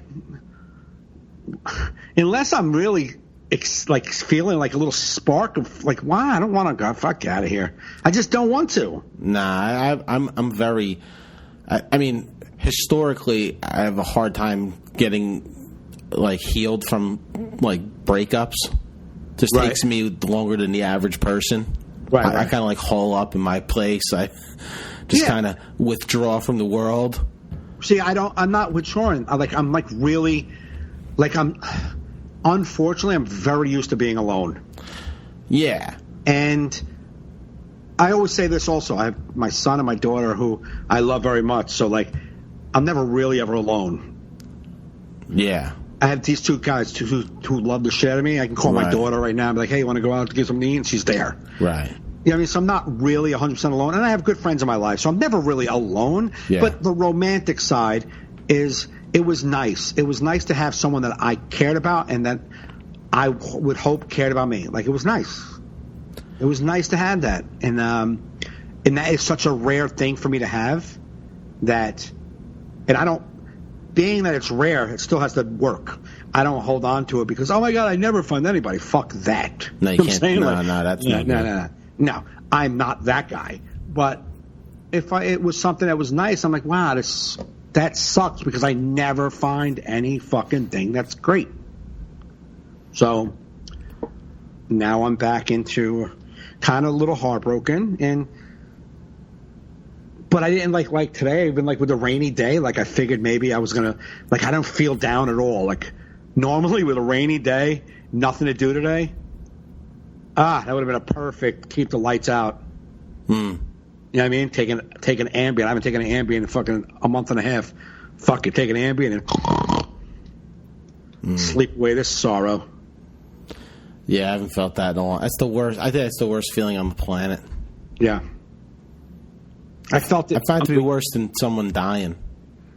Yeah, because it's so you feel like you can do something about it. There's an Like the death. yeah. The death is like, there's nothing you can do. Yeah, there's an acceptance that just there's nothing. It's Yeah. like it's sad, but it's a different sad. Yes. Well, because you're always in your head like, oh, what did I do? Mm-hmm. What could I have done this better? Am I this like blah blah blah blah? It's just total torment of. Right. But that's what I said. If I stopped years ago when I broke up with that comedian girl, I realized that I wasn't going to get any answers. And I realized it when I broke up with my kid's mom, that I wasn't going to get the answers that I was looking for, right? Right. Like, we all want to not be the reason why somebody broke up with you. Right. We want them to be their problem. It was them. Right. I have no idea if it was her, and I have no idea if it was me. I don't need to find those answers out. All I have to do is see, I can be honest with myself, see what my part is. I don't need you to tell me what my part is. And I have to be honest enough to say, well, I need to get better at this and be okay with where I am. Right. When I broke up with the comedian girl, I was fucking frantic. Please tell me, I could have did it differently, right? Just let me know that I'm not that much of a jerk. You know what I mean? Like, please let me know that I'm not that sad. I know I look needy, but please tell me I'm not that needy. And like, you know what I mean? I need it so much from her to feel better about myself. Oh, that's the worst. You know what I'm saying? And I needed it all. I needed her to give me everything so I would feel better about my situation. And I didn't get any of it from her. And then I started calling you, Frank, my friend Tommy, just to not feel the pain. And I couldn't get any answers. And I had to figure out that nobody gives you the answers on who you are. No one is going to give you the answers to make you feel better. You have to find that on your own. And that was the best lesson I learned from that. So when I broke up with Bronca, although I was heartbroken and I cried for fucking a couple of days, I didn't need to know why. Yeah, that's tough. Yeah. It's so tough to not want to know why. Yeah. Because here's the thing. I remember you always like just from my experience, like you ask why. And you never believe even what they tell you. You're like, that's not really why. Right. Exactly. Even if they tell you exactly why. Yeah. You're like, that's not really. She's just saying. Yeah. Exactly. She's not really being down. Like, yeah. There's no answer that's going to be right. Because you want to hear everything that makes you feel good about you.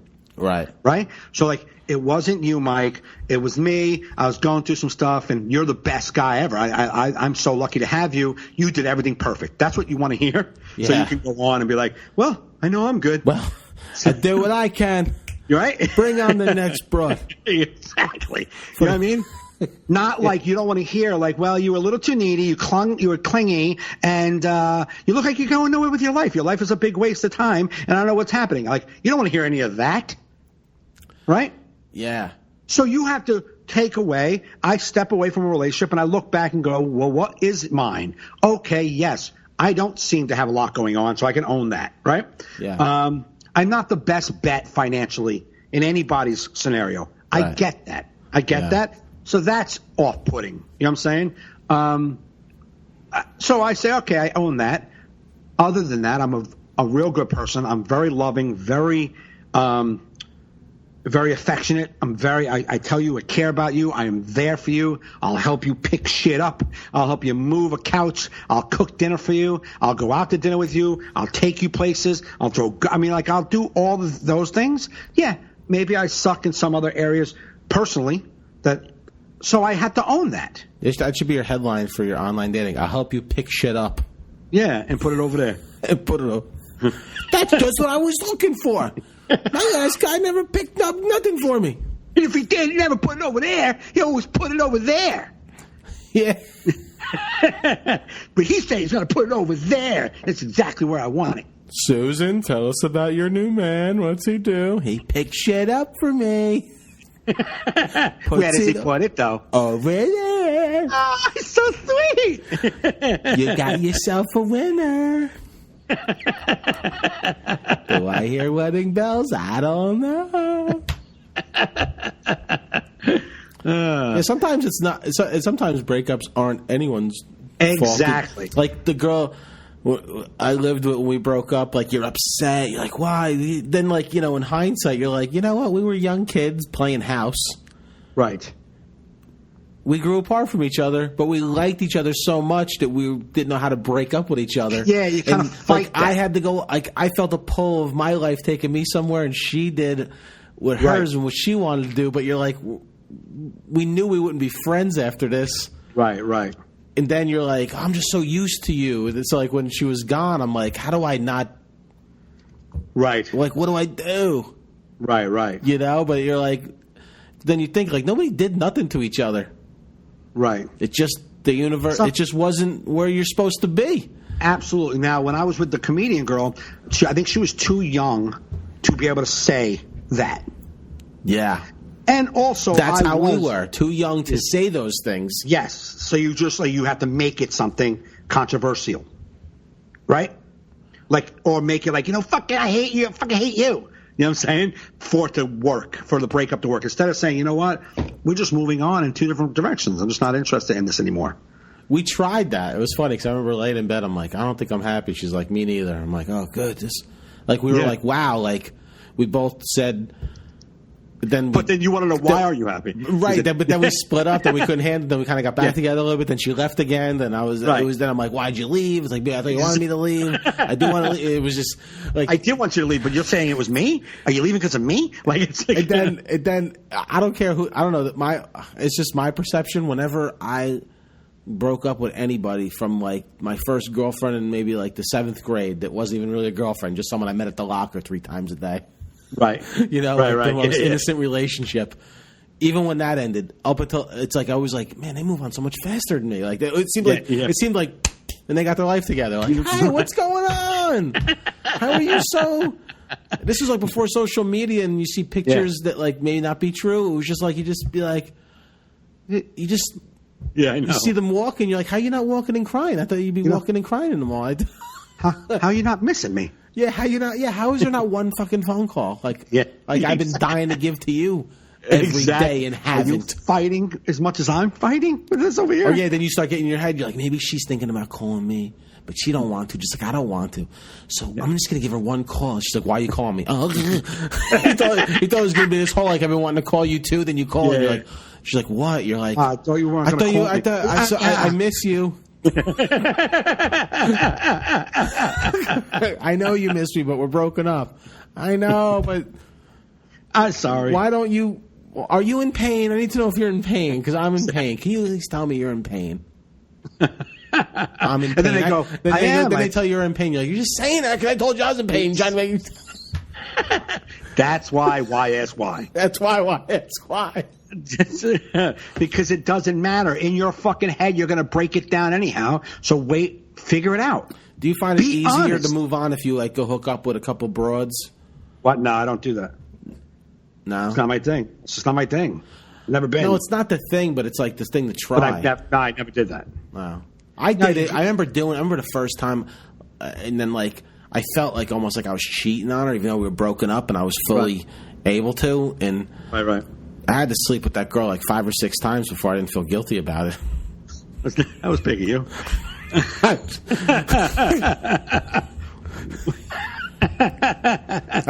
It was a tough. Did you bring that up in your last conversation with her? You know, let me tell you something.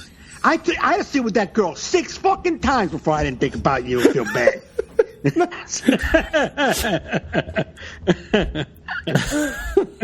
Oh, well, thank you. I feel like you love me all over again. No, but the girl who slept with me then saw that I was upset and recommended this would be good for me to move on. Yeah, Like, yeah. You need to have sex. And then we had sex, and then I told her I felt guilty, and then she was like, we need to have more sex. And I'm like, all right. I mean, this therapy session's, I'm not healing right away, but I like your tactics. That was a recovery broad. Oh, really? Yeah. See, I don't know what it is. It's like it's a curse more than a blessing, I believe. But I'm very, very connected to who I am as a person. Very connected. Yeah. And let's just say with this instance that's going on in my life, I need some processing time for myself. I don't need answers. I don't need her to tell me that I'm okay or that she's okay or that we were okay or that I fell short. I don't need any of that. I'm going to internalize it and realize where I went wrong and where I went right. I know that about me. Yeah. So that process is going to take some time. I'm going to smile, go do my life and live life. And then I'll know in my stomach when I'm like, you know what? We're here. I'm past it now. It's time to go forward. You know what I mean? I don't need answers to move forward. Like I used to always need answers. Yeah, you need like this definitive, like something, right? And then closure. It just goes like that word. We need closure. No, I don't. Closure never. You know what always bothered? Like I used to have girls be like, because not girls that I was necessarily in a long-term relationship with, but like you have a summer fling and you're kind of into each other, but you break up. She's like, I need closure. Yeah. And like I would break up, right? And I'm okay with my decision. She needs closure. So we have this meeting, and her closure now fucked me up for like the next 4 months because I fell in love with her again during this closure. Now she's closed and you're open. Right. She sucked me in just to fuck me over. Her closure ruined my next 3 months. I'm like, why'd I break up with her? She's so nice. And now she don't want me because she's now has closure. Yeah. And now I'm sitting there, no closure, and I'm like, can I get closure now? She's like, no, I thought you already had closure. I'm like, what? Yeah, it's. I'm telling you, I've had that. I'm like, I thought this was a great. Like, and then I remember like breaking up with girls. I'm like, can I have closure? No, I'm not doing that again. No, I'm fully closed. Go close your own way. I closed. Store's closed. I'm not letting you suck because I'm very easily persuaded to fall in love again. Right, especially if you're cute. Right. You know. Yeah, I'm not. I mean, if anybody ever want to say, can we talk about what happened with us? Yeah, I can always do because I'm not going to. I'm very, like I said, confident in who I am and comfortable with my decisions. Yeah. And I'll look back on any relationship and say, that was my fucking fault right there. I fucked that up. You know what I mean? I can do that, honestly, within myself. Right. You know, I don't need you to tell me how bad I am. You know what I'm saying? Obviously, it didn't work out for you. Obviously. So something I did fell short. Now I have to look internally and go, did I fall short or was it just what it was? You know what I'm saying? Could have just been what it was. Exactly. So. Do you ever do breakup sex? That's the worst. No. It's the best sex, but it's the worst because you're like, if this sex was this cool, we probably could have overcome a lot of obstacles. like, why we wait till now? Yeah. We're both No, I never crying had and want to break- leave each other to do what we just did. That was amazing. Yeah. No, I've had sex after breaking up with somebody. Like after breaking up, and then we had like just random sex. And it was like really good sex, and like. I've had goodbye sex with like pretty much every girlfriend I've had. Oh wow. Like, we're not gonna. You want to just one more time? Like, all right. Yeah, I can't do that, man. I just can't get my. Yeah, because I can't overlook things. My dick. But you're like an Olympic athlete. You're like, this is the last time. This is the last memory she's gonna have of me. So this got to be like great. Yeah, but see, like you become very like. My dick and my emotions are too connected, man. They've been my whole life, and it's fucked me up. Mine are so disconnected. Because it won't allow. Like if I'm not feeling something, if I'm not interested, like you can be smoking hot. I've gone to where there was like two girls smoking hot in the hotel room, but they were drunk and annoying, and it just turned me off so much that my dick was like, I don't want to fuck nobody. And like these are two smoking hot girls. Can't you just act like you want to fuck somebody and be a dude? But my dick won't do it. Yeah. It just won't perform. Nah, I wouldn't. I didn't like to have sex with a drunk girl unless I was drunk back when I used to drink. Like as a sober guy, if a drunk girl wanted to have sex with me, I felt like I was just never doing it. I felt like, I just felt like it was something wrong. Like I'm like, nah, I need I need you to be sober making this decision. Yes, I hear you. You know? That's one of the things. But also, I don't like silly. I don't like drunk silly. And if you're drunk silly, but it turns me off. You need a connection with somebody to have sex with them. You can't just have meaningless sex. It doesn't have to be an emotional connection. It just has to be something, some spark of like we're both. I've had meaningless sex, believe me, a lot of it. Like naked girl, just ain't boom. That doesn't cut it. You got to be more than just naked. That's for sure. That cuts it for me. See, a lot of guys it does, and it doesn't for me. Yeah, I'm very I've had girls I hated, like girls like in your group. Like you're just like a friend in your group, and you're like, that's fucking. If she don't shut the fuck up, and then like during the night she's like, you want to fuck? You're like, of course I do. Let's go. I can't. Joe, I thought you hated her. I know, but look at that ass. Nope. I hate everything about her, but that. Nope. No. I wish. I had a girl. She was beautiful. God, I hope my mom don't listen to my podcast. She does. Okay. I had a girl. She was beautiful. Yeah, she does. She didn't make it this far. Yeah. Even your mom's going to get bored for you in 20 years. That's true. I had a girl, beautiful girl, gorgeous girl, but she had and we were tight. We were very good friends. And she wanted me. I know she wanted me. People told me she wanted me. Yeah. She had this was like a little too crazy. Not for me. Like we were friends, but like just the way she was with men, the way she was with herself. She was very insecure, very needy, and like she needed attention. But then once she got attention, every guy who for instance, say with me and her talking like, yeah, Joe. Fucking Joe's trying to fuck me again. I fucking get out of here. I'm not fucking Joe. He's annoying. He's just a loser. He wants me all the time. And then the phone rings. That sentence has been said so many times in life. I know. I didn't mean to use you. Yeah. But and then the phone rings and it's you calling her, and she'll be like, "Hey, what's up? What are you doing? Oh, okay, yeah. All right, I'm gonna go out. Joe wants to hang out." Like that's the guy you just said all the stuff about because he gave her a little attention at that moment. Mm-hmm. She went with it. That's how she was with everybody. I didn't like that. Yeah. So she could be my girl, and she was smoking hot, but I wasn't even a little bit physically attracted to her, and I didn't make one move on her, and I could have. Right. Because of her personality like that, I just wasn't interested. My body was like, nah, we're good. I've always been able to look like my body won't, if it's not all connected, and it doesn't mean long term. It just means everything, like right there in a moment. Like I had sex with a girl. We both knew it's right now, and this is it. And that was good. It was hot. I didn't need her to have her shit together. You know what I'm saying? It was hot. But then, I don't know. If it's not there, if it's not connected, if it's not firing, it's not. I'm not doing it. Huh. And my buddies all say the same thing. You're not the only one. My fucking Frank is always like, you just can't you just can't fuck it. Like, no, I can't just fuck it. Yeah. There's a lot of dudes that can. I'm just not one of them. Yeah, I just feel. Yeah, I just always felt it was just the most like the ultimate human experience.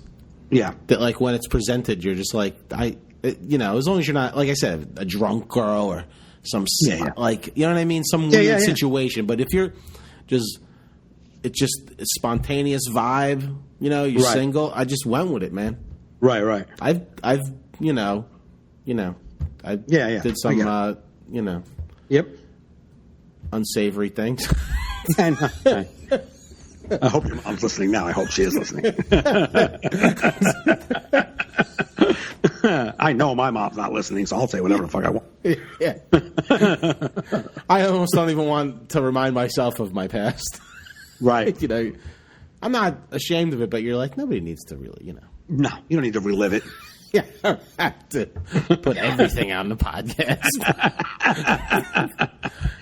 But like, I've had, girls at shows and like just women who are not that attractive who definitely would have sex with me, and I just can't. I just cannot do it. Yeah. I have to be a little physical. It has to be some sort of spark, whether it's just pure physical or like her chemistry, like her personality. She maybe laugh, like just was cool and we were hanging out. And it was pop. Yeah. It was like, flowing back and forth, the banter. It just has to be something. So I guess we're similar kind of, because it's not like I'm just like if when I was single, like I'm just going out to go look for any piece of ass. Right. Just it presented itself in the moment, and she's not necessarily someone who I would normally go after, but it's the moment's here. Yeah, let's do it. It used to happen a lot when I was a waiter. Yeah, I used to meet a lot of broads as a waiter.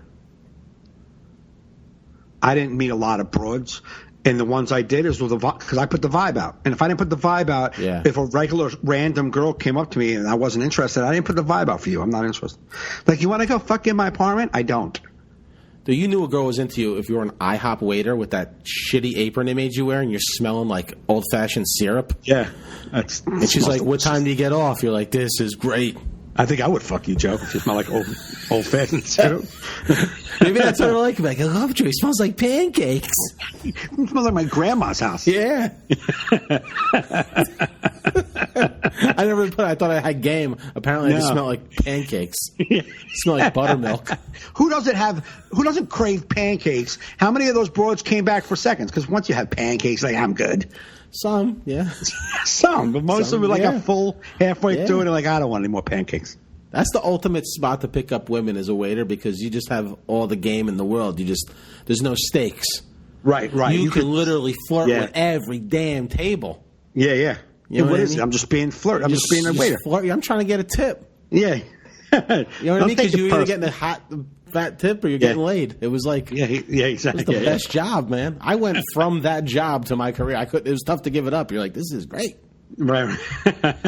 Hey, let me ask you a question. As a waiter, while I was out with this girl a couple of weeks ago, we're at a diner, my Chit Chat diner, and this guy comes up, the waiter, and dude, you couldn't get more fucking disrespectful, and he just came up, he slithered up to the table and just was like, and like right in her groves, like, hey, how are you? You need something to drink? Like I wasn't even sitting there.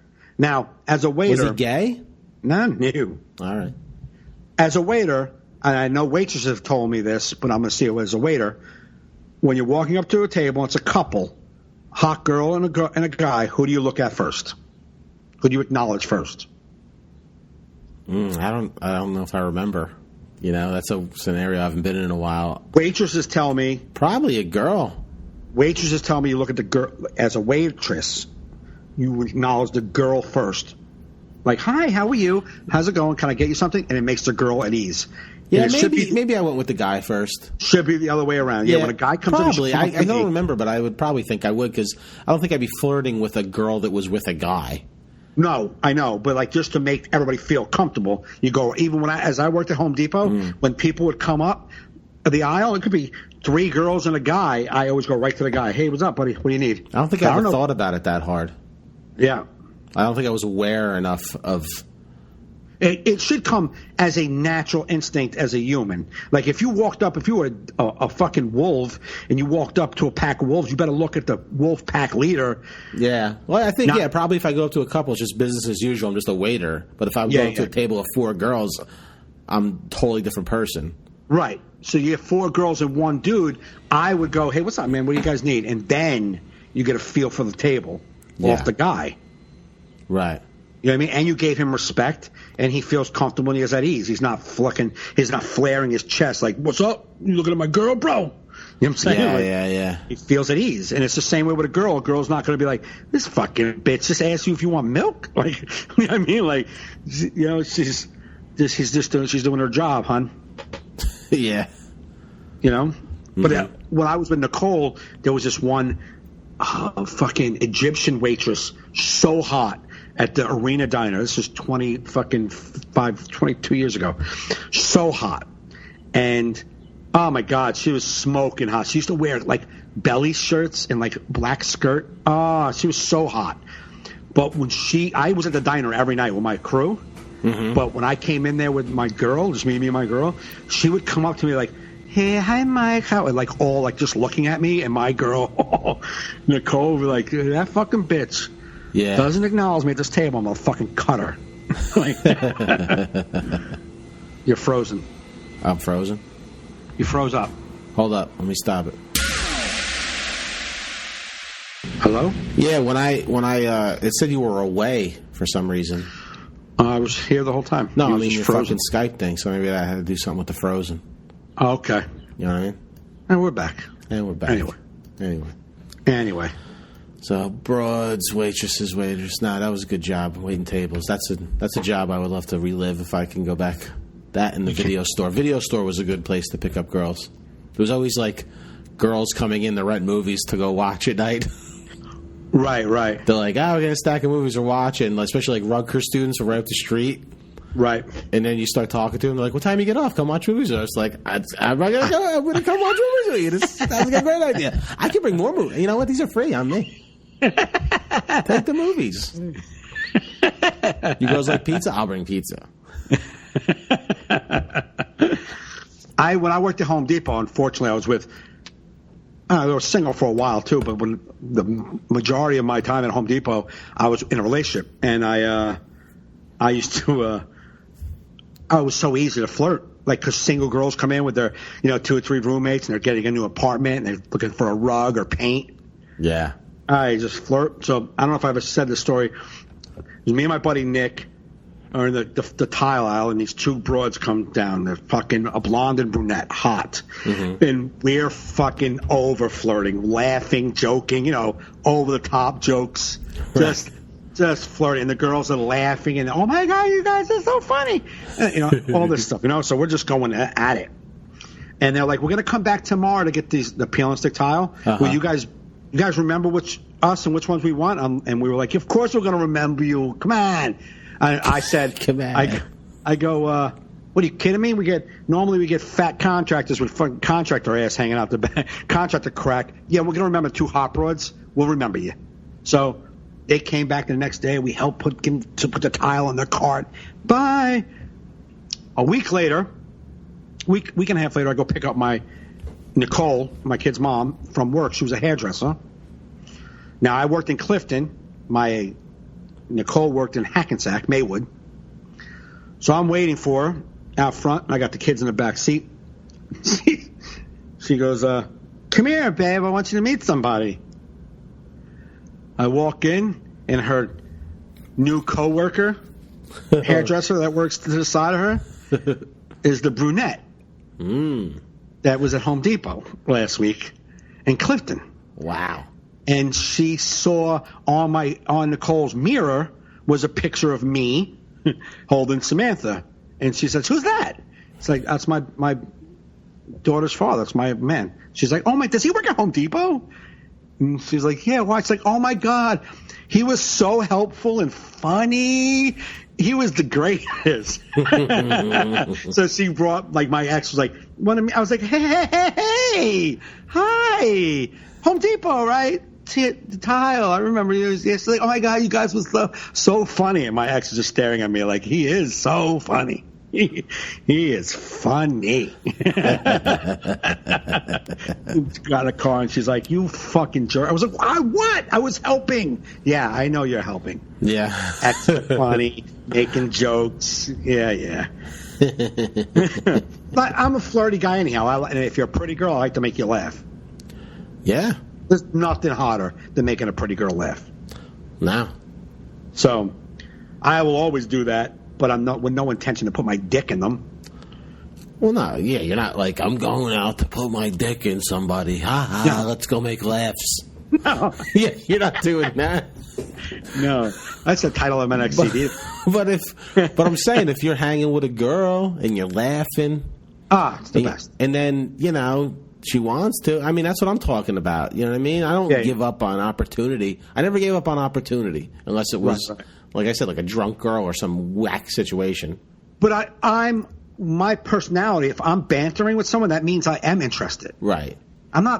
I don't mind making people laugh and enjoying company, and I'll always talk to anybody, whether I'm sexually interested in you or not. I'm a nice guy, and I can have conversations with everybody. Yeah. But the extra bantering and the jokes and making you laugh and the cuteness, that's only going to come to someone I'm attracted to. Right. But I'll do that even if I'm in a relationship. I won't do it so hardcore. But I'm flirty. I flirt. But if the girl's like, oh, my God, we should go out. No, I got a girl. Like, I'm not cheating on my girl. Just I made you laugh. Oh, yeah, no. Yeah, you know what I'm saying? No. But with those two girls, with my buddy Nick was single, I'm not, and we're fucking flirting our asses off. Yeah. But I wasn't going to go help them install tile in their house. But I could have. Back then, when I was at Home Depot, you know how many phone numbers I got? I had this girl, I don't know what, she was like a supermodel, like buyer for like some sort of like fashion industry. She was with a guy who was equally beautiful with a suit. I mean, just fucking these people look like they were out of like a Greek magazine. Yeah. And they were in there looking at some area rugs. And the girl was like, I maybe want this rug. Let me know if you get it in the 8x11. I'm like, yeah, well, we probably get one in next week. It's like, okay, great. Here's my number. And like looked at me and put her number in my apron. She was like a goddess. Yeah. But like in that environment, like if you're a dude and you had I know it sounds cheesy, but girls kind of like those, like kind of like guys who can do stuff. Yeah, and I act like I can do stuff. I'll tell you how to do stuff all day long. I'm not going to do shit. Yeah. I mean, I look like I know how to install tile. Right. I have no idea how to install tile. I'm very confident, though. I can tell you how to do it. And it sounds like I did it for a living. Yeah. I think she, like, fed off of that. She was like, I would get it all the time. I would just... Yeah, girls like manual labor or like some... I one time I had a friend of mine I changed his sister's oil. Right. And, bro... She never gave me any signs of wanting before that. Right. And, like, it just turned her into a maniac for me, just watching me, just helping her. Right. Just helping. She's like, I got any more oil change? I don't have money. I'm like, and I just did it in front of her house. Right. And we hooked up. I was like, oh. It was like, I wasn't even ready for it. I was like, wow. Right. He still don't know that happened. I was like, please don't tell your brother. Hopefully he listens to this podcast as well. He doesn't. I don't even know where the fuck they are anymore. I'll share it on his wall. Who is it? No. I'm sharing this link on your mom's wall and this guy's wall. Yeah. I'm going to say, Mom, listen about a minute and 20 in. Yeah, it worked like one time. I'm like, anybody need an oil change? I'm like... It's organic. It was like this one organic time, and like I'm just like never happened again. No, but do you remember when you were younger? When you were younger, I was probably like 20 years old then. Right. So anything when you were younger that happened organically, you try to recreate every week. Yeah. You know what I'm saying? Like I remember one time I think me and my buddy got laid standing out in front of a bar. We were like 19 years old. It just happened. And then, like, every weekend, we'd just stand in front of a bar. Like, my friend would get so drunk, we're like, I want a blowjob. He would just yell it in front of the bar. I'm like, that's not how it works. The best, those spontaneous. Yeah. Like, you're not even. Spontaneously. That's the best. That's like some of the best memories. Yeah. You know what I mean? Just like, what? What? Exactly. Like, I'm just totally, like. Yeah. I had no idea it was going to happen today. This is great. Yeah, they are great, but they happen spontaneously. But when I was younger, I always tried to make those things happen. Yeah. Oh, dude, if we had social media back then, thankful emoji would go right on my fucking wall. Just thankful for what? You have no idea, would you? Thankful for the way the universe works in mysterious ways. That's the thing. That's like the only thing you miss. That's like what I miss about being young, and like I had a lot of that spontaneous, just shit happen. You know what I mean? When you're young and you're out, you're everywhere. There you go. You're out. You're everywhere. You're everywhere. You're doing things. You want to go here? Yeah, let's go there. And then something happens. Like I drove to Virginia on a spur of the moment to go to a convention. Right. I'm there 3 hours. I meet a girl. I spend the whole weekend with her. Right. Beautiful girl. Yeah. You know what I mean? We're still friends to this day on Facebook. Right. But back then, you couldn't contact. There was no social media. It was like, she found me on MySpace. That's right. It was like, whoa, you. And then by the time she already was married with like kids, she was living in Japan because her husband was like a fucking Air Force pilot. Right. But you're like, wow, man, you've done a lot. I haven't done shit since then. Wow, you really... Wow. You like had babies and you're like in another country. Got fucking live in a house with like fucking paper walls and shit in Japan. It's crazy. I just got booked on a free bar show. I'm doing comedy 2 years. Going back to that convention I met you at. I remember her sponsor was like banging on my hotel room door, like, I know you're in there. She's like, she's gonna be so mad at me for doing this. I'm like, really? I had my very first sexual experience in the program was a threesome. Mm-hmm. My very first sexual experience, really clean and sober, was this threesome. And that weekend, I had celebrated. I was coming up on 6 months in like 2 days. So it was like awesome. And I'm having sex with a sponsor-sponsee combo. Yeah. Almost like a mother-daughter, but different. And then the door opens and like 5 other sponsees walk in. And one is crying because she's going through something. And she's upset. She cannot believe her sponsor is doing this. And it just ruined it. Yeah. I'm like, I didn't know. I have no idea how crazy the people in the program were. I thought, we're just having sex. Can't you go away? Why would you ruin this? Just go away. You're going to cry for the sponsor who's fucking me right now? Hello? Yeah, she's not crying. She might later when she thinks back of who she fucked. But right now, she seems to be okay with it. Imagine that girl opens her eyes and says, oh, no. Be like, oh, come on. You hold your disappointment till I'm out of the room. Have you had sex with someone who just starts crying? Yeah. In the program, we had sex, and then she was crying in the chair in the hotel, and I was like sitting there. I'm like, this is weird because this was a very consensual. Right.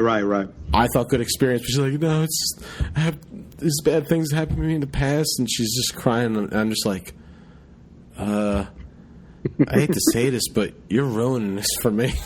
Did you already have sex? Yeah. See, I had, and she said it was like, she's like, it's not you. It's like I have a weird thing with sex because of these things, and you're like, oh God, man. You can't bask in the glory. And then I was like, holy shit! It really made me like feel weird. Like, yeah, it felt but bad. Then I knew the girl for years after that, and that happened like with every dude. Right. Like, oh, dude, she started crying. I'm like, I know. It ruins it, right? Like, yeah, they thought you have a good time. Like, you order pizza and then tears. I thought it was gonna end differently. You know, pizza and a movie, come on, hotel thing. I feel really, and I know girls who have that experience. I get it. But it was my first time. You know what I mean? I was 24 years old, and I'm having sex with a girl who was like 19. And as soon as we got undressed, and I was just about to go in, she's like, and I was like, oh no. What's wrong? I never had that experience. What's wrong? I was like, a lot of bad things happened to me. I felt horrible, but I also was 24 with a hard-on. Yeah. So I didn't know how to make that go away. Her tears weren't doing it. Yeah. So I just went in the bathroom real quick. I was like, I'll be right back. I just went in the bathroom. You're so sensitive, Mike. I went to the bathroom, I rubbed it out real quick, and then came back out. And I was like, all right, let's talk about your issues. Oh, no. Well, it's a weird thing when they cry, especially after, because you're like, what the fuck? It makes you paranoid. You're like, what the fuck is this? What happened? Because I thought you took your pants off on your own. Did I take them off you? Like, yeah. And then when she's like, no, I'm like, oh, God. Yeah. Like, no, yeah. It was a very. I stopped like. I stopped kind of like messing with like really crazy broads. I'd like kind of know you a little bit. You know what I mean? Like yeah. That was early on. Oh, mine was early on too. Yeah, it was 7 months clean. Yeah. I was dating program girls for a while, and then my grandma goes, "Joey, the dented cans, Joey, dented cans. Don't get involved with them no more." Smart. No. Your grandma's smart. Yeah. I remember I can't have someone more weird than me, or as weird as me. I needed an Earth girl. Yeah. You know, a girl that like Carrie's got normal life problems. She's not like as whack as me. Right. Yeah. No, she's normal. She's got normal problems. She's got normal I hate my job's stressful. Right. My kids are stressing me out. Right. Not like demons don't come and attack her at night and then she takes it out on me. Like, she doesn't have that type of insanity. Like, Right. You turn the light switch on too fast and it reminded me where my uncle did it and then he came in and set my house on fire. You're like, what? The fuck? What? And then you're an asshole for not understanding. It's like, all right, babe, I didn't mean to do it that fast. Like that? It's like, I didn't mean to do it that fast. But you did. Yeah. I'm like, I know I did. But I didn't mean to. That wasn't the intention. Yeah, but that's what's happening. And if you can't understand, like, holy fuck. No. Can't you own some of this as being your crazy shit and let me off the hook? Yeah, it's always something they thought they told you. And you're like, why'd you make me scrambled eggs with cheese? I told you my dad threw hot scrambled eggs and cheese in my face when I was 4. He did? But when then did you're that an come asshole up if we've never had scrambled eggs with cheese before? But then you're the asshole because you, like, now you're like, well, I'm so sorry that happened to you, but I mean, I like, scrambled eggs with cheese, so I'm just, you're still going to make scrambled eggs with cheese. Yeah, because I don't mean it to hurt you. I just want scrambled eggs with cheese. Yeah. That's one thing I'll give my wife. I've never got that, like, you just arrive where she's at and just, there's some weird vibe. What's wrong? Nothing. Yeah. Like, none of that, never that. It's none of that, like, fucking. Yeah, it's not you. It's me. I got this thing going. I'm dealing with some shit. Yeah. I've never gotten that with her. It's always just fucking regular. Like she would never hide things. She'd be like, "You're pissing me off right now." Right. Why? Because of this. Right. Okay. Right.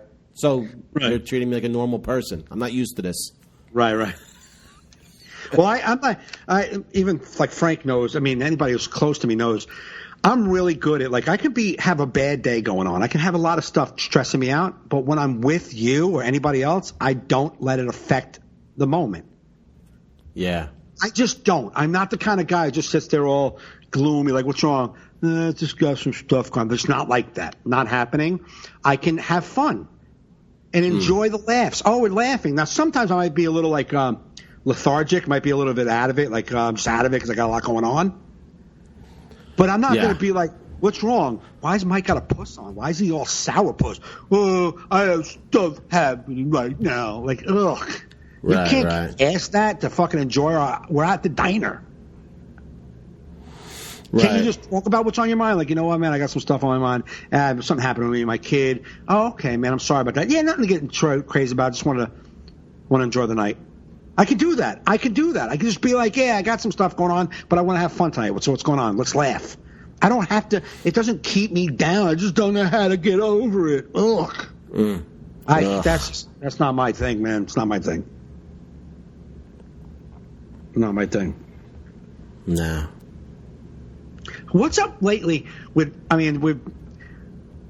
is it me? I'm sure it's been happening on Facebook a lot, but what is up with everyone asking, like, questions? What? Anybody know what time CVS closes in Closter? What are you fucking kidding me? Yeah. Anybody? I wish I next time I'm going to write them all down because I saw like 4 or 5 different things. Like, what's the how many miles should you get the oil change in a Honda? Like, fucking Google that, you retard. What the fuck is wrong with you? You're retard. It's just I don't understand how you ask questions like this. Anybody know where to get a good pair of Nikes? Yeah, the recommendation on. Yeah, I don't know. I don't just understand. Anyone know? Yeah, I mean, I understand when they're like, hey, anybody know a good place to eat? Listen, I'm going to Brooklyn. I'm looking for good pizza. Anybody know a good pizza joint? That's normal. That's normal. Where's your favorite pizza joint in Brooklyn? Different. Right. You know what I'm saying? That's not the questions. I'm not talking about that. I'm talking about, any good allergies are killing me. Anybody knowing a good medicine I could take? Fucking Google allergy medicines, man. Come on. You need to ask allergy questions? You don't have fucking WebMD? You fucking morons? Fucking morons. How do you not have friends to ask these questions? How do you not, like, Joe, man, my stomach is killing me. What do you take? Do you take anything? Well, I don't even need to do that. I'll Google it. But if I was at a loss, like with the camera the other day, I'm like, hey, Joe, how do you do this camera thing? Because I know you know about cameras. If I didn't have you, I would Google it. But I'm definitely not going on Facebook. Anybody know how to just do cameras? You know the thing that you went right past to get to Facebook? Remember, like you signed on your computer and it said Google, then you put www.facebook.com. There, right there, before you do that, put in a fucking question, you idiot. Yeah, I don't know. I've seen a lot. I'm gonna write them down for the next time because there was like 3 of them I saw that I couldn't believe. Like I wanted to on that comment be like, you don't have a friend to answer this question for you. You really don't have a fucking friend? You need friends, man. Maybe they don't. I hate the way when I asked the question one time. I said, because I want to get my driveway widened. Yeah. And I just always look to see if I know somebody. I go, any of my Facebook friends do paving, driveway, asphalt. And but it always, like Kerry goes, why don't you put it on Facebook? I go, I didn't. It devolves into this annoying thing. Like I have these crazy people that apparently I've met after shows, like audience members or some weird ass. And it always devolves to some weird thing that I'm like, I'm deleting this post. Like what? Like example? I forget. It was just, it got so annoying one day with people just saying weird things that I'm like, I hate you people. I'm just trying to get information. And then they take it and they take your fucking status hostage and they move it to some other direction. You're like, and now it's like a normal person that may have a business is like, I'm not getting in this. Yeah, what are they talking about? Exactly. You're like, I want to widen my driveway. Why are you thinking about eating too much ice cream? Can't figure. What do you need? Code? Have a little extra room? No, just need my driveway widened. Yeah. You know what, Joe? Why don't you take a picture? Like, oh my God, fucking holy shit! That's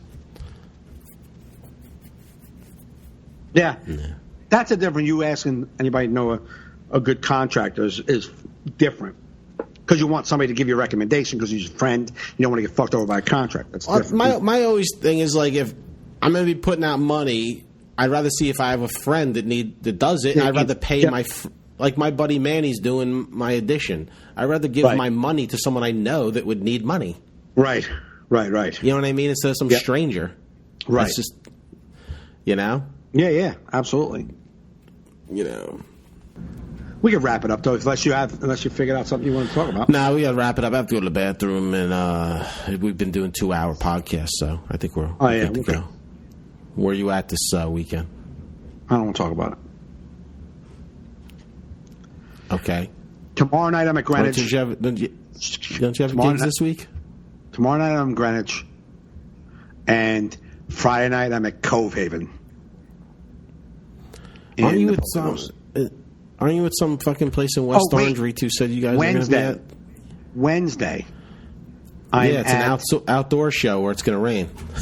Is it going to rain Wednesday? I think it's going to rain all week, but Tuesday. You know that place that Kevin Carifo's joint? Yeah, it's outside. Hopefully they'll bring it into the bar if it rains. Well, maybe. Well, I'm doing that Wednesday. Where's that at? Something Barrel? No? Maybe. No, it's Egan's in West Orange because Ritu asked if she's on the show. She goes, why don't you come hang? Me and Mike are doing a show. So I Okay. said, if I can, I'll come hang. Let me see if I can find exact information for that. Okay. Egan, I'll tell Egan, you, I'm nowhere this weekend. I'll be in Florida visiting my grandma. So if you want to come hang with me on the beach, at Bathtub Beach in Stewart, Florida, I'll be there on Bathtub Beach? Friday and that's Saturday right. with my wife. Yeah. That's and be then fun. the next I'll be at Uncle Vinny's the 31st and the 1st featuring for Joey Vega. Okay. Yeah, I can't find it. Oh, that's right. No, that's not it. That's your fucking post from the past weekend at your gig. How was your gig? For My gig was James's? good. It was good. You know, it was just a fundraiser. Wound up being good. Nothing exciting to report. You know, just basically normal. Right. So tomorrow, anyway, right. tomorrow I'm at Greenwich Village Comedy Club, 9:45 show, and fuck this fucking computer, man. Forget it. All and right. then Fuck this fucking computer. Wednesday I'm at Kevin's show, and Friday I'm at Cove Haven in the Poconos. This Friday? It's Friday. And then my career comes to a screeching halt. All right. And I'll probably be your Uber driver for the next couple of months. Look for Mike on Uber. He's 5 stars. Yeah, please. Fuck. All right, everybody. Go to joefernandez.net to see all my future dates. Go to Mike Gaffney, MikeGaffneyLive.com to see all his future dates. And thanks for listening. Thanks for sharing. Thanks for downloading. You've been listening to All in Our Heads.